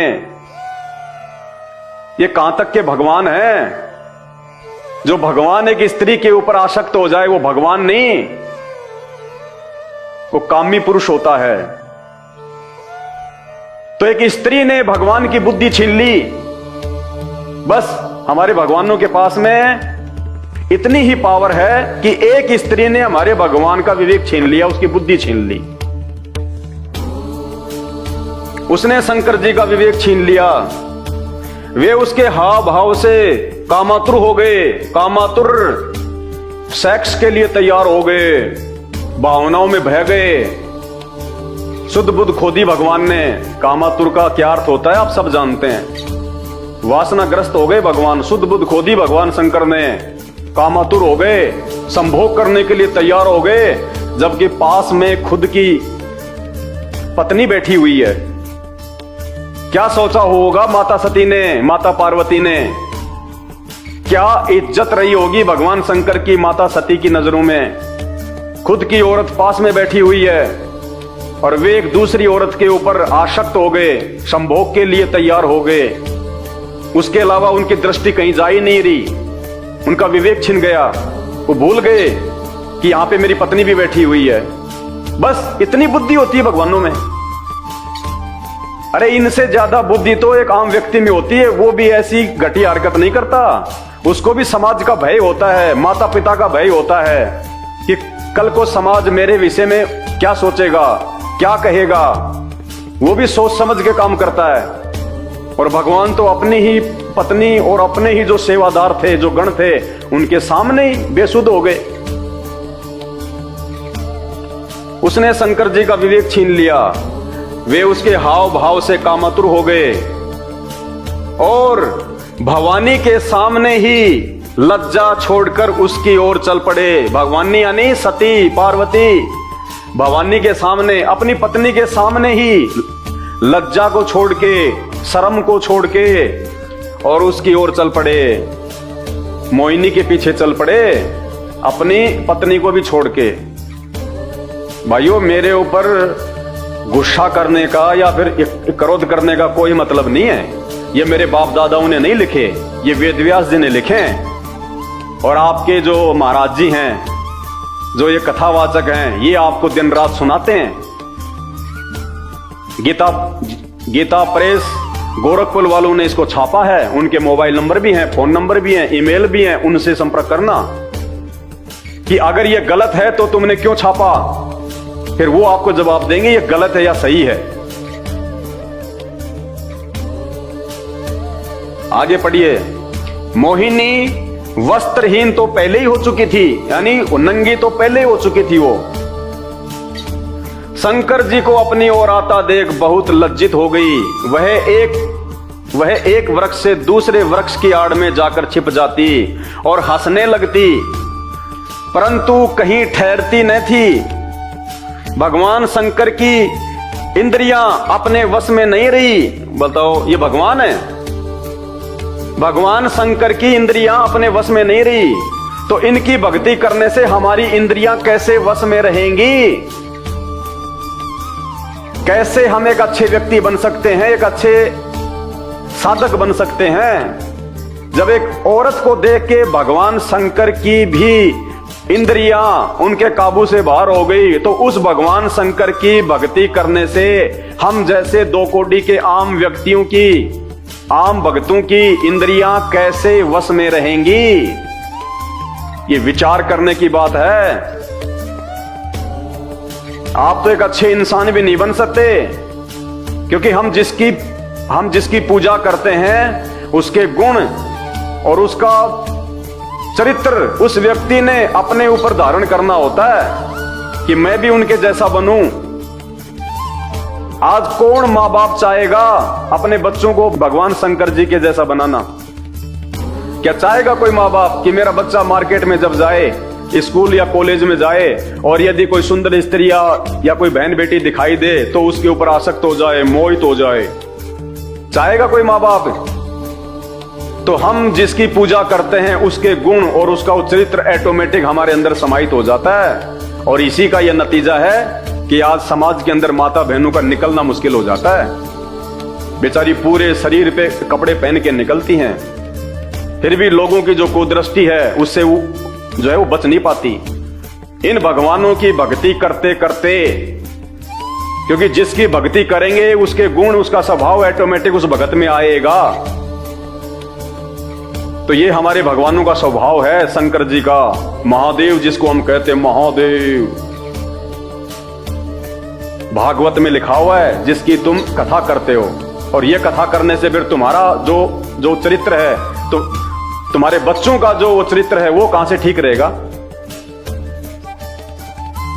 भगवान शंकर की इंद्रियां अपने वश में नहीं रही, वे काम वश हो गए। बताओ, फैल हो गए, डिस्फ्यूज हो गए, काम वश हो गए। अतः अथिनी के पीछे हाथी की तरह उनके पीछे दौड़ने लगे। 84 लाख योनियों में सबसे ज्यादा सेक्स, सबसे ज्यादा काम वासना हाथी के अंदर बताई गई है। तो वेदव्यास जी कह रहे हैं जैसे एक हाथी कामवश होके एक अथनी के पीछे अंधा होके जो है वो चल पड़ता है, वैसे हमारे भगवान की हालत हो गई, शंकर जी की, शिव जी की। विवेक खत्म, बुद्धि खत्म, सिर्फ काम वासना दिखाई दे रही है। कामातुर हाथी की तरह और उस मोहिनी के पीछे भगवान शंकर लग लिए। क्या किया फिर भगवान शंकर ने? क्या किया हमारे भगवान ने, जिनके भरोसे हम बैकुंठ में जाने की सोच रहे हैं, शंकर जी के लोक में जाने की सोच रहे हैं, मुक्ति प्राप्त करने की सोच रहे हैं, यहां भी सुख प्राप्त करने की सोच रहे हैं। उन्होंने यानी भगवान शंकर ने अत्यंत वेग से, यानी दौड़ के, भाग के, उसका पीछा करके पीछे से उसका जूड़ा पकड़ लिया। पीछे से उसका जूड़ा पकड़ लिया मोहिनी का भगवान शंकर ने। और उसकी इच्छा न होने पर भी उसे दोनों भुजाओं में भरकर हृदय से लगा लिया। आज अगर कोई किसी लड़की को छेड़ देता है और वो मुकदमा कर देती है तो पॉक्सो एक्ट लगता है, 10 साल की जेल है। तो क्या हम ये सीखें अपने भगवान से कि अगर तुम्हें कहीं भी मार्केट में या बाजार में, स्कूल में या कॉलेज में कोई सुंदर लड़की दिखाई दे जाए तो तुम उसके ऊपर आसक्त हो जाओ और उसको वहीं पकड़ लो, उसको सबके सामने उसकी बात भर लो? ये सीखेंगे हम भगवानों से। ये चरित्र होता है भगवान का, जिसको हम भगवान कहते हैं। इनकी पूजा हम करें ताकि इनका स्वभाव, इनके गुण हमारे अंदर भी आ जाएं और रोज हमारे यहां पे जूते लगे। भाइयों और बहनों, विचार करो, ये संत रामपाल जी ने नहीं लिखे, मैंने नहीं लिखे, वेद व्यास जी ने लिखा है। गीता प्रेस गोरखपुर वालों ने छापा है और आपके धर्मगुरु लेके आते हैं और आपको ये कथाएं सुनाते हैं। सवाल करो उनसे कि क्या एक भगवान का ऐसा चरित्र होता है क्या? अपनी पत्नी के सामने दूसरी औरत के ऊपर आसक्त हो गए, अपनी ही पत्नी के सामने दूसरी औरत को बांध भर लिया, संभोग करने की दृष्टि से काम वासना में लिप्त होके। आम व्यक्ति को भी तो इतनी शर्म होती है आज, आम व्यक्ति को भी।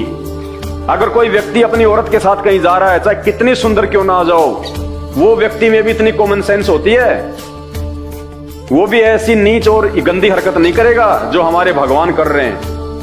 ये पूजा के योग्य हैं। जीवन बर्बाद कर देंगे ये नकली संत महात्मा शंकराचार्य गुरु, ये कथावाचक आपका जीवन बर्बाद।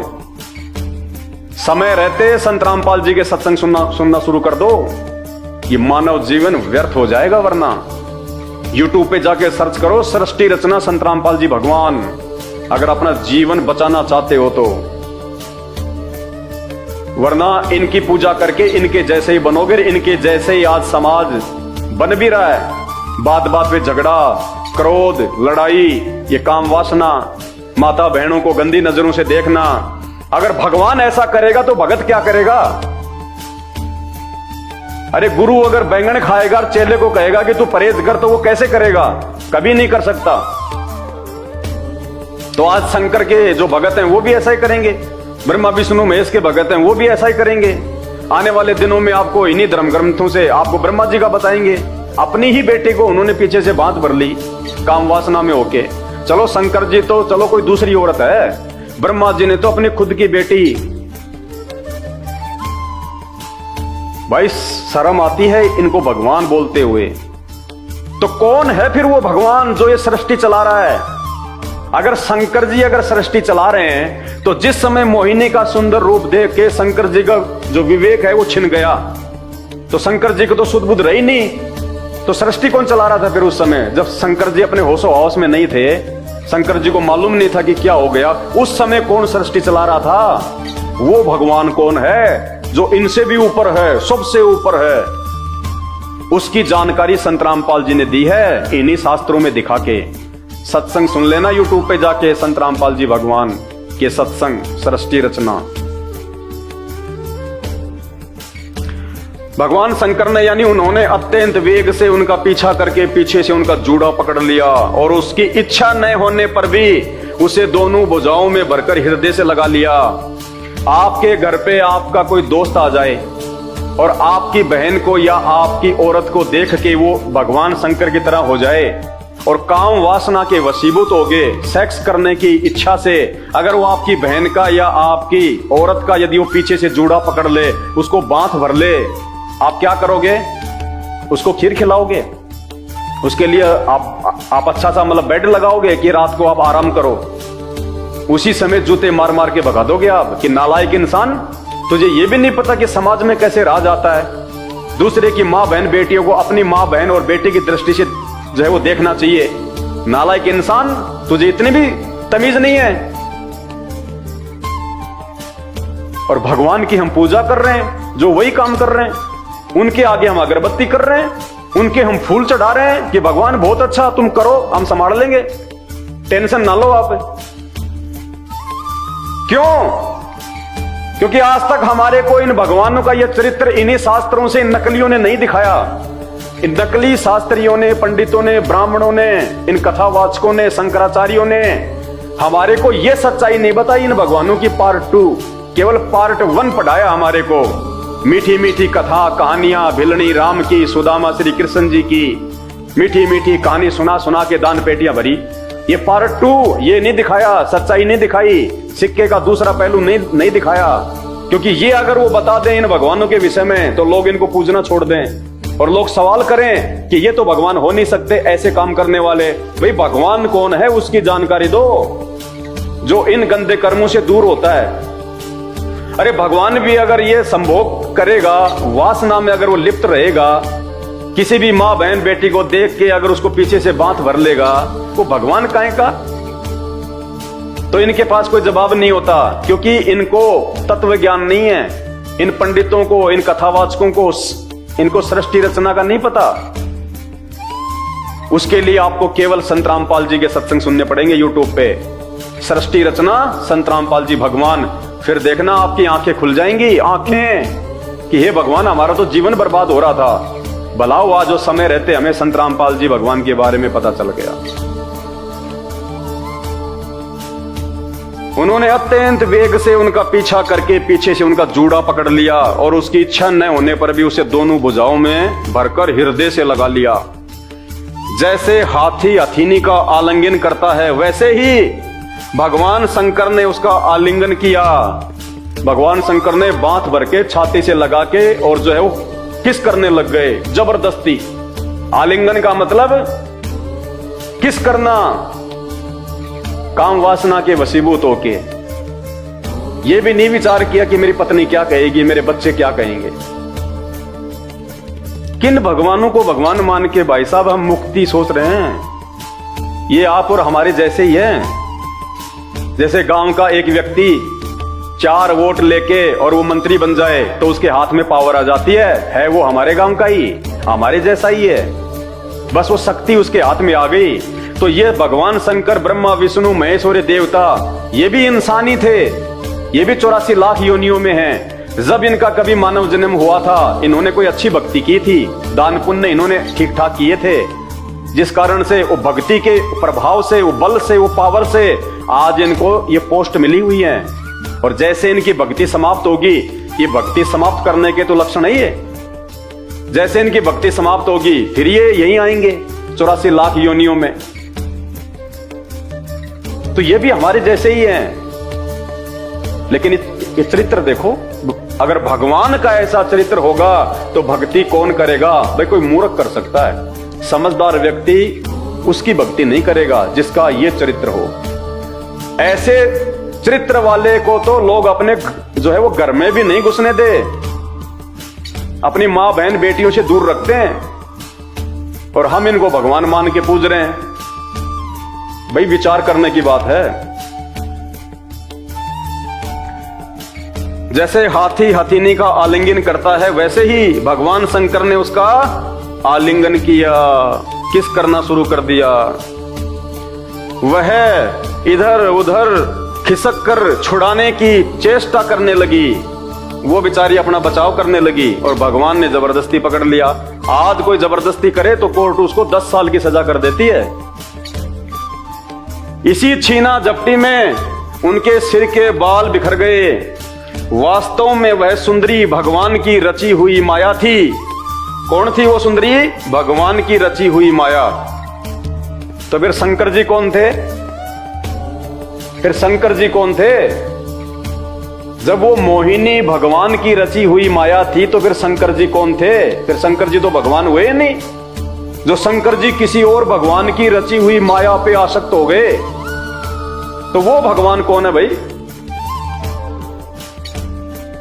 ये सारा रहस्य आपको समझ में आएगा संत रामपाल जी के जब आप सत्संग सुनना करो, जब आप सत्संग सुनना शुरू करोगे।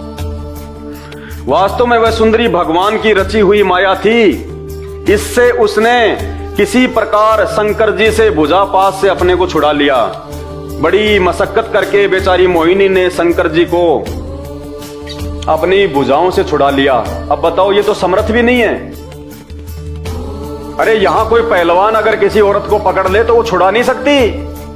और शंकर भगवान, जिसको हम भगवान कहते हैं, महेश्वर, पावरफुल, और एक औरत उस भगवान से अपने आप को छुड़ा के भाग गई, जबकि भगवान ने तो जबरदस्ती पकड़ रखा था ढंग से। तो भगवान में तो पावर भी नहीं है भुजाओं में, एक औरत छुड़ा के भाग गई। ये भी विचार करने की बात है।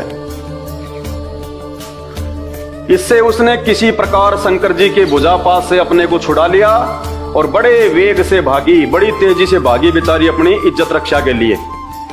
भगवान शंकर भी उन मोहिनी वेशधारी अद्भुत कर्मा भगवान विष्णु के पीछे पीछे दौड़ने लगे। विष्णु भी कम नहीं है, मजे वो भी पूरे ले रहा है कि ढंग से पागल करूंगा आज तेरे को। उस समय ऐसा जान पड़ता था मानो उनके शत्रु कामदेव ने इस समय उन पर विजय प्राप्त कर ली। बताओ, यानी सेक्स ने भगवान शंकर पे विजय प्राप्त कर ली, ऐसा जान पड़ रहा था। वेदव्यास जी कह रहे हैं, अरे जब एक कामदेव, वो तो एक देव है, महादेव नहीं है, जब एक देवता ने, एक कामदेव ने और शंकर जी के ऊपर विजय प्राप्त कर ली तो ये काहे के भगवान हुए, काहे के महादेव हुए। वो कामदेव बड़ा हो गया शंकर भगवान से, तो जिसने भगवान शंकर पे विजय प्राप्त कर ली। इसलिए तो रावण ने इन 33 करोड़ देव देवताओं को अपनी जेल में डाल रखा था, इन्हीं कर्मों के चलते। तो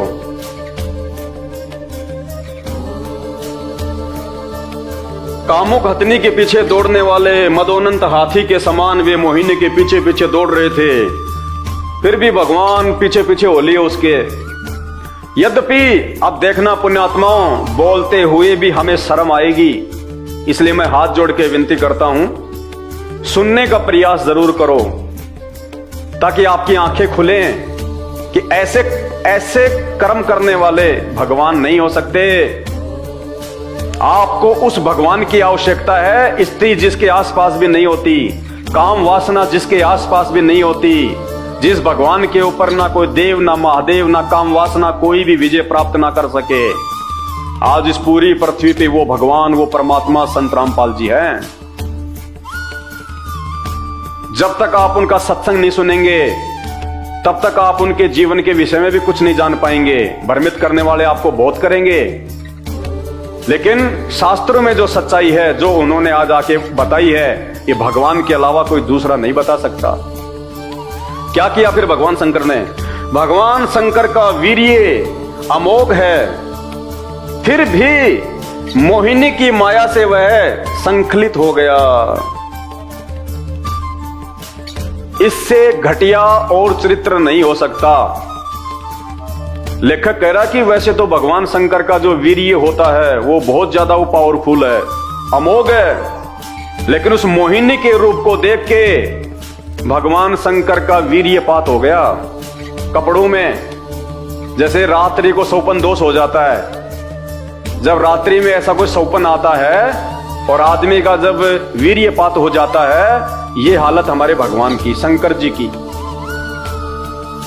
उस मोहिनी के रूप को ही देख के, उसकी सुंदरता को देख के, और भगवान शंकर का उसके कपड़ों में वीर्यपात हो गया।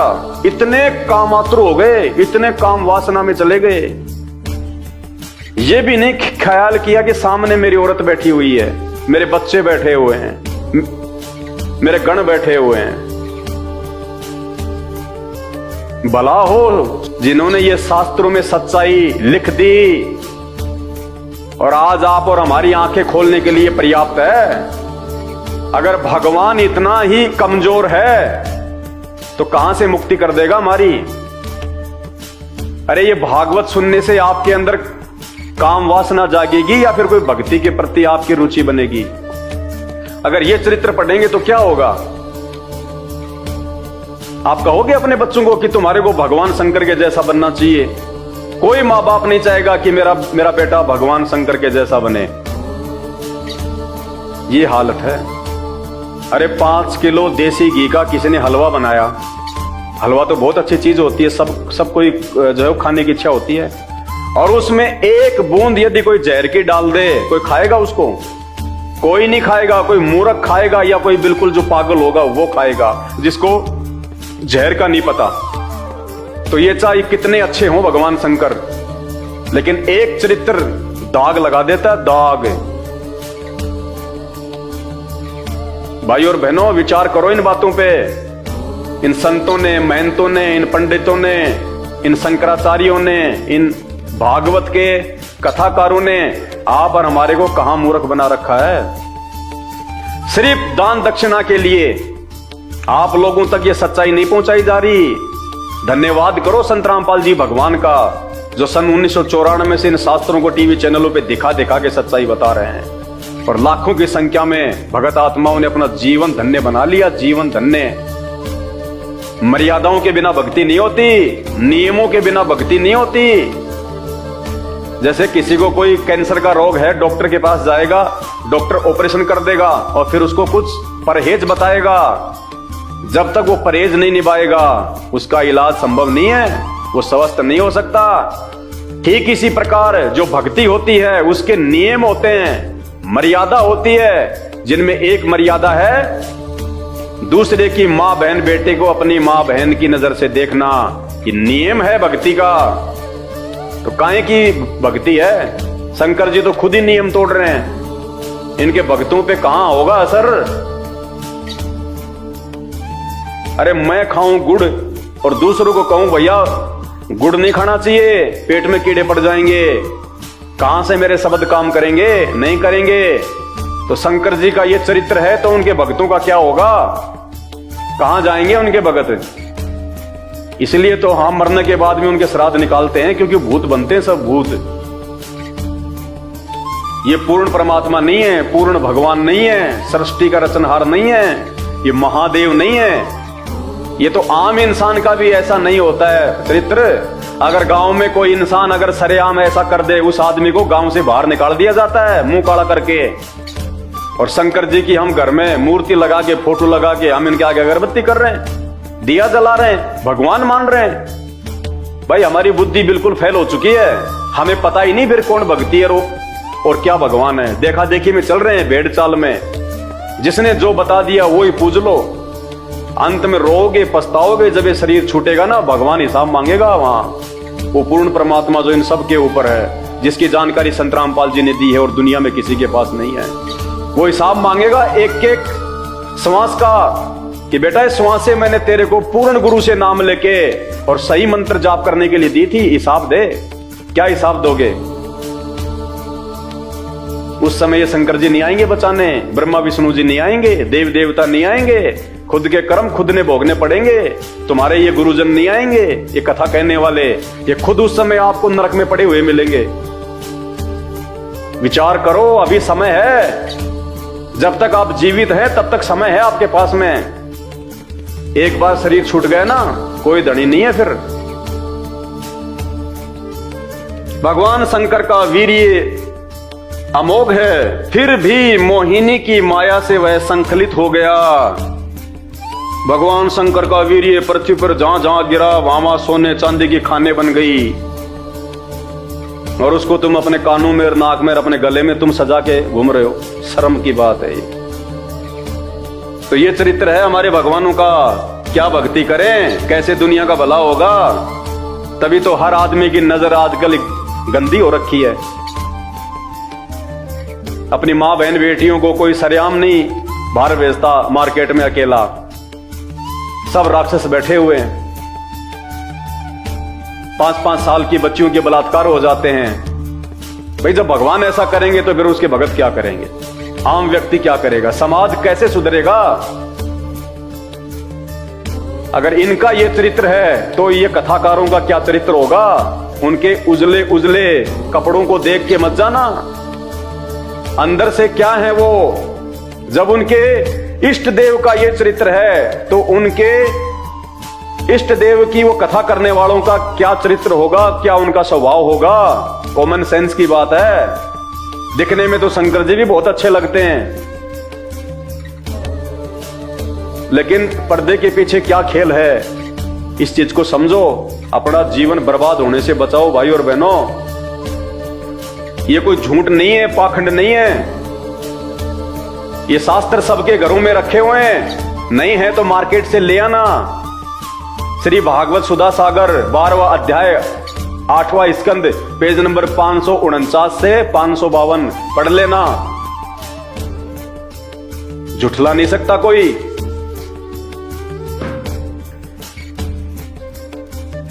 फिर क्या कहा सुखदेव जी ने, हे परीक्षित, वीर्यपात हो जाने के बाद उन्हें अपनी स्मृति हुई।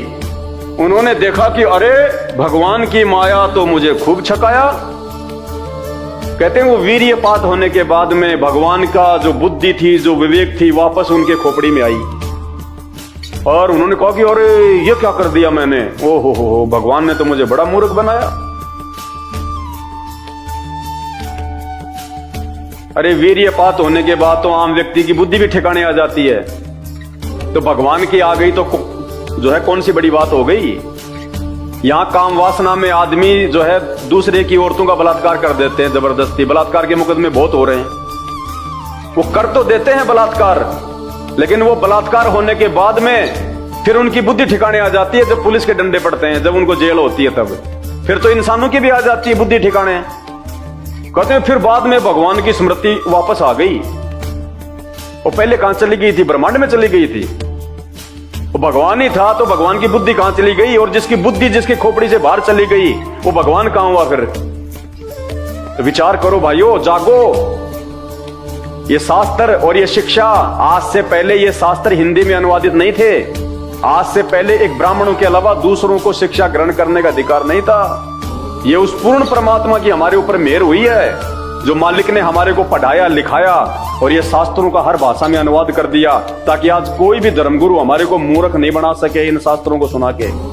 तुरंत हम उनसे सवाल करें कि क्या बता रहा भाई, कौन सा भगवान, क्या भगवान, ये भगवानों का चरित्र है क्या, ऐसे होते हैं क्या भगवान? ऐसे तो हम लोग बिना भक्ति के ठीक है। फिर ये कथा सुनाएंगे हम अपने बच्चों को, अपनी माताओं को, अपनी बहनों को, जो तुम्हारे को भी सुनाने में शर्म आ रही है। ऐसा गंदा चरित्र होता है भगवानों का। जागो जागो, समय निकलता जा रहा हाथ से। ये धर्मगुरु नहीं बचाएंगे धर्मराज के दरबार से। उल्टा लटकाया जाएगा, नरक में ठोका जाएगा, फिर 84 लाख योनियों में गधे कुत्ते। आज आप कितने सुखी हो, फिर गधे कुत्ते बन के कहां पे तुम्हारे को सुख होगा। वीर्यपात हो जाने के बाद उन्हें अपनी स्मृति हुई। उन्होंने देखा कि अरे भगवान की माया तो मुझे खूब छुकाया। वे तुरंत उस दुखद प्रसंग से अलग हो गए। इसके बाद आत्म स्वरूप सर्वात्मा भगवान की ये महिमा जानकर उन्हें कोई आश्चर्य नहीं हुआ। इतना घटिया काम करने के बाद भी उनको शर्म नहीं आई। कहने का मतलब ये है इसका। आगे देखिए, सुखदेव जी कहते हैं, प्रिय परीक्षित, मैंने विष्णु भगवान की यह ऐश्वर्य पूर्ण लीला तुमको सुनाई। अब इसमें खाक ऐश्वर्य पूर्ण है, क्या है इसमें ऐसा महान है? ये तो शर्मिंदा होने की बात है। और ये कह रहे कि मैंने तुम्हें भगवान विष्णु की ऐश्वर्य पूर्ण कथा सुनाई। भाइयों विचार करो। सुखदेव जी कहते हैं, प्रिय परीक्षित, मैंने विष्णु भगवान की यह ऐश्वर्य पूर्ण लीला तुमको सुनाई, जिसमें समुद्र मंथन के समय अपनी पीठ पर मंदराचल धारण करने वाले भगवान का वर्णन है। जो पुरुष बार बार इसका कीर्तन और श्रवण करता है, उसका उद्योग कभी और कभी निष्फल नहीं होता। बताओ, कहते हैं जो व्यक्ति इस कथा को बार बार सुनेगा और सुनाएगा, उसका काम धंधा बहुत अच्छा चलेगा। जूते पड़ेंगे, जूते। आप सुना के दिखा दो यहां पे रोड पे तुम खड़े होके, जैसे ये दास अपने गुरुदेव के आशीर्वाद से तुमको सुना रहा है। तुम रोड पे खड़े होके सुना दो, जूते पड़ेंगे, जूते। और अगर इस कथा के सुनने से और इसका कीर्तन करने से अगर काम धंधा बहुत अच्छा चले, तो ये पंडित क्या तुम्हारा काम धंधा अच्छा चलता हुआ देखना नहीं चाहते क्या? ये पंडित क्यों नहीं सुनाते तुम्हें ये कथा? जब इस कथा के सुनने और कहने से अगर अगर इतना लाभ है तो ये पंडित क्यों नहीं सुनाते तुम्हें कथा, ये ब्राह्मण क्यों नहीं सुनाते, ये कथावाचक क्यों नहीं सुनाते, ये शंकराचार्य क्यों नहीं सुनाते? क्योंकि उनको भी शर्म आती है जब ये सुनाते हैं तब। और कह रहे हैं ये कथा की सुनने से, ये कीर्तन करने से सारी इच्छाएं पूरी हो जाएंगी, उद्योग बहुत अच्छा चलेगा। ऐसे मूर्ख बनाया जा रहा है हमें, क्योंकि सुखदेव को फिर ऊपर कोई भगवान नजर नहीं आता। उसको भी पता था इन बातों का कि ऐसे जो है वो चरित्र वाला भगवान नहीं हो सकता, लेकिन सुखदेव को उनसे ऊपर दूसरे भगवानों की भी तो जानकारी नहीं। वो जानकारी संत रामपाल जी ने दी आज आके। एकमात्र संत रामपाल जी हैं जो ये कथा सुनाने के अधिकारी हैं, एक संत के रूप में, धर्म गुरु के रूप में। अरे जब द्वापर में कोई ये कथा कहने का अधिकारी नहीं था, सबने हाथ खड़े कर दिए, और आज ये ले के बड़े बड़े पंडाल लगा के माइक और ये कथा करते फिरते हैं। ये जीवन बर्बाद कर रहे हैं, समाज का जीवन बर्बाद। ये अधिकारी नहीं है, ये भी मरने के बाद में सूअर बनेंगे, ये गधे कुत्ते बनेंगे, 84 लाख योनियों में जाएंगे। ये विधान है परमात्मा का। सत भक्ति केवल संत रामपाल जी के पास है, आज पूरे विश्व में किसी के पास नहीं है। अगर समझ में आ जाए तो बहुत अच्छी बात है। जो पुरुष बार बार इसका कीर्तन और श्रवण करता है, उसका उद्योग कभी और कभी निष्फल नहीं होता। आगे 13वां अध्याय आ गया। तो भाई और बहनों, आप सबसे मेरी हाथ जोड़ के विनती है, ये मानव शरीर परमात्मा ने केवल भक्ति के लिए दिया है। मानव जन्म दुर्लभ है, ये मिले न बारंबार। जैसे पेड़ से पत्ता टूट जाए वापस नहीं लगता डाल। एक बार ये छूट गए ना, तो जैसे वो फल या पत्ता पेड़ से टूट के गिर जाता है, फिर वापस नहीं लगता, ये वापस नहीं मिलेगा। और ये जितने भी नकली धर्मगुरु हैं, ये कथावाचक हैं, ये हमारे मानव जीवन को बर्बाद करवा रहे हैं। ये इनको खुद को शास्त्रों का वास्तविक ज्ञान नहीं है, ना ये कथा करने के ये अधिकारी हैं, ना ये कोई मंत्र देने के अधिकारी हैं, ना इनका कोई चरित्र अच्छा है, ना इनके कोई विचार अच्छे हैं, ना इनकी भक्ति की कोई मर्यादा है, ना कोई नियम है। बस इनको दान दक्षिणा दिए जाओ, बाकी शराब पियो, बीड़ी पियो, मांस खाओ, तुम गुटखा खाओ, चोरी करो, जारी करो, तुम रिश्वत लो, जीव हत्या करो, इनको कोई मतलब नहीं है। समय रहते संत रामपाल जी के सत्संग सुनना शुरू कर दो। रोजाना शाम को 7:30 बजे साधना टीवी चैनल पे 7:30 बजे से 8:30 बजे तक 1 घंटे का सत्संग आता है। बाकी मोबाइल सबके हाथ में है, यूट्यूब पे जाके सर्च करो, सृष्टि रचना संत रामपाल जी भगवान। भाई और बहनों, आने वाला समय बड़ा विनाशक है, प्राकृतिक उथल पुथल का समय है। उस समय आपके ये नकली गुरु नहीं बचाएंगे आपको। जिन भगवानों की आप भक्ति कर रहे हो, जिनको भगवान मान के, ये आधे अधूरे भगवान आपको नहीं बचा पाएंगे। केवल संत रामपाल जी हैं जिनके मार्गदर्शन में आप अपने और अपने परिवार की रक्षा कर सकते हो। एक वर्तमान में धर्मगुरु कहलाने के अधिकारी, जगत गुरु कहलाने के अधिकारी केवल संत रामपाल जी हैं। इन संपूर्ण शास्त्रों का वास्तविक ज्ञान केवल वर्तमान में संत रामपाल जी को है। धरती पे दूसरा कोई पुरुष नहीं है कि डमी गॉड है, आधे अधूरे भगवान हैं। और ये जितने भी नकले संत, महात्मा, मंडलेश्वर, शंकराचार्य, धर्मगुरु हैं, ये आपको काल की भेंट चढ़ाने आए, काल की भेंट। समय रहते जाग जाओ। आने वाले समय में आपको और सच्चाई इन्हीं धर्म ग्रंथों से दिखाई जाएगी, जो सच्चाई संत रामपाल जी भगवान सन 1994 से लगातार दिखा रहे हैं। सिर्फ एक बार सत्संग सुनने की आवश्यकता है, निष्पक्ष होकर। जिस प्रकार आपने कभी पहली बार इन नकलियों के आपने सुने होंगे सत्संग, इनके प्रवचन कुछ भी नहीं है।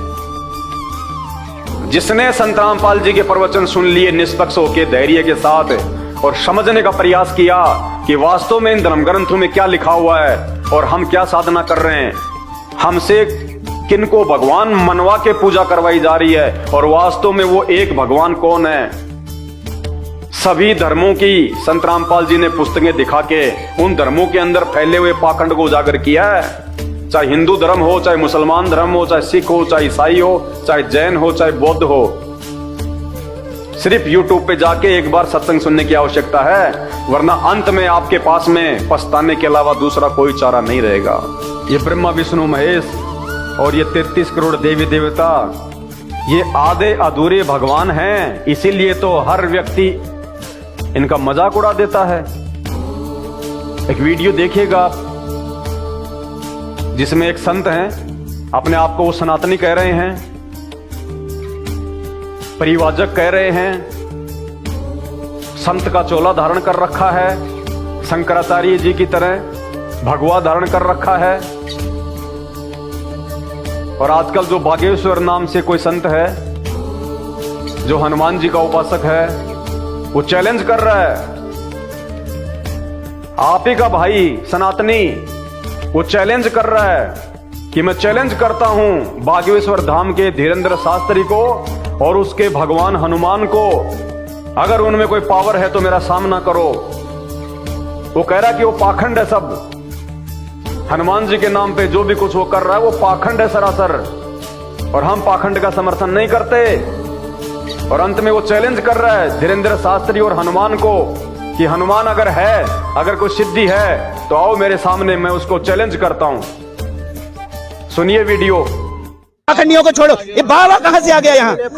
मैं परिव्राजक हूँ, मैं परिव्राजक हूँ, मैं पाखंडवाद का समर्थक नहीं हूँ। मैं कहता हूँ, अरे सुनो, मैं कहता हूँ यदि उसके हनुमान में इतनी दम है, बाबा बागेश्वर के हनुमान में इतनी, सुन लो मेरी बात, यदि उसके हनुमान में इतनी दम है तो इस देश के जितने वैश्यालय, जितने कत्ल खाने चल रहे, हनुमान जी जाएं और अपनी गधा से उनका चूरमा बनाएं। बोलो सही कि नहीं? बोलो सही कि नहीं? यदि हनुमान जी इस युग के सिद्ध देवता है, यदि हमको देवताओं के सहारे जीना है, देवताओं के सहारे जीना, तो हनुमान जी जाएं और सारे कत्ल खाने, वैश्यालय, सारे कत्ल खाने अपनी गदा से, अपनी मुष्टिका से उनका पाउडर बनाएं। जैसा उन्होंने लंका में जाके, जैसे लंका में घुस के सर्जिकल स्ट्राइक किया था, वैसे हनुमान जी आज भी सर्जिकल स्ट्राइक करके दिखाएं, तो हम बागेश्वर वाले हनुमान जी को और उनके उन चमचों को चैलेंज करते हैं। बोलो। काफी ज्ञानी लग रहे, कितना पढ़े लिखे हैं आप? अरे हमने पढ़ाई लिखाई तो 2.5 अक्षर प्रेम का, पोथी पढ़ पढ़ जगमुआ पंडित भयानक होए, और 2.5 अक्षर प्रेम का पढ़े सो पंडित होए। तो सुना आपने वीडियो, हनुमान जी को चैलेंज कर रहा है। क्यों चैलेंज कर रहा है? क्योंकि उनको पता है कि ऐसी कोई शक्ति व्यक्ति नहीं है, ये पूर्व जन्म की कोई सिद्धि है, कोई छोटी मोटी, धीरेन्द्र शास्त्री के पास में, जो वर्तमान में वो अपनी शक्ति को बर्बाद कर रहा है, वो खर्च कर रहा है, और अंत में जब उसकी वो शक्ति वो खत्म हो जाएगी लोगों में बांट बांट के, उसका क्या हाल होगा फिर। तो इनको भी पता है इन सब बातों का कि इन देव देवताओं के नाम पे केवल लोग ढोंग कर रहे हैं, पाखंड कर रहे हैं, लोग अपने धंधे को चमका रहे हैं। तभी तो इन्होंने हनुमान जी को भी चैलेंज कर दिया कि अगर हनुमान जी है तो आओ सामने, क्योंकि इनको सब पता है इन शास्त्रों में क्या लिखा हुआ है, ये कहां तक के भगवान है, कहां तक की इनकी पावर है। एक वीडियो आपको और दिखाते हैं। श्री नरेश चंद्र अग्रवाल जी हैं, राज्यसभा के सदस्य हैं।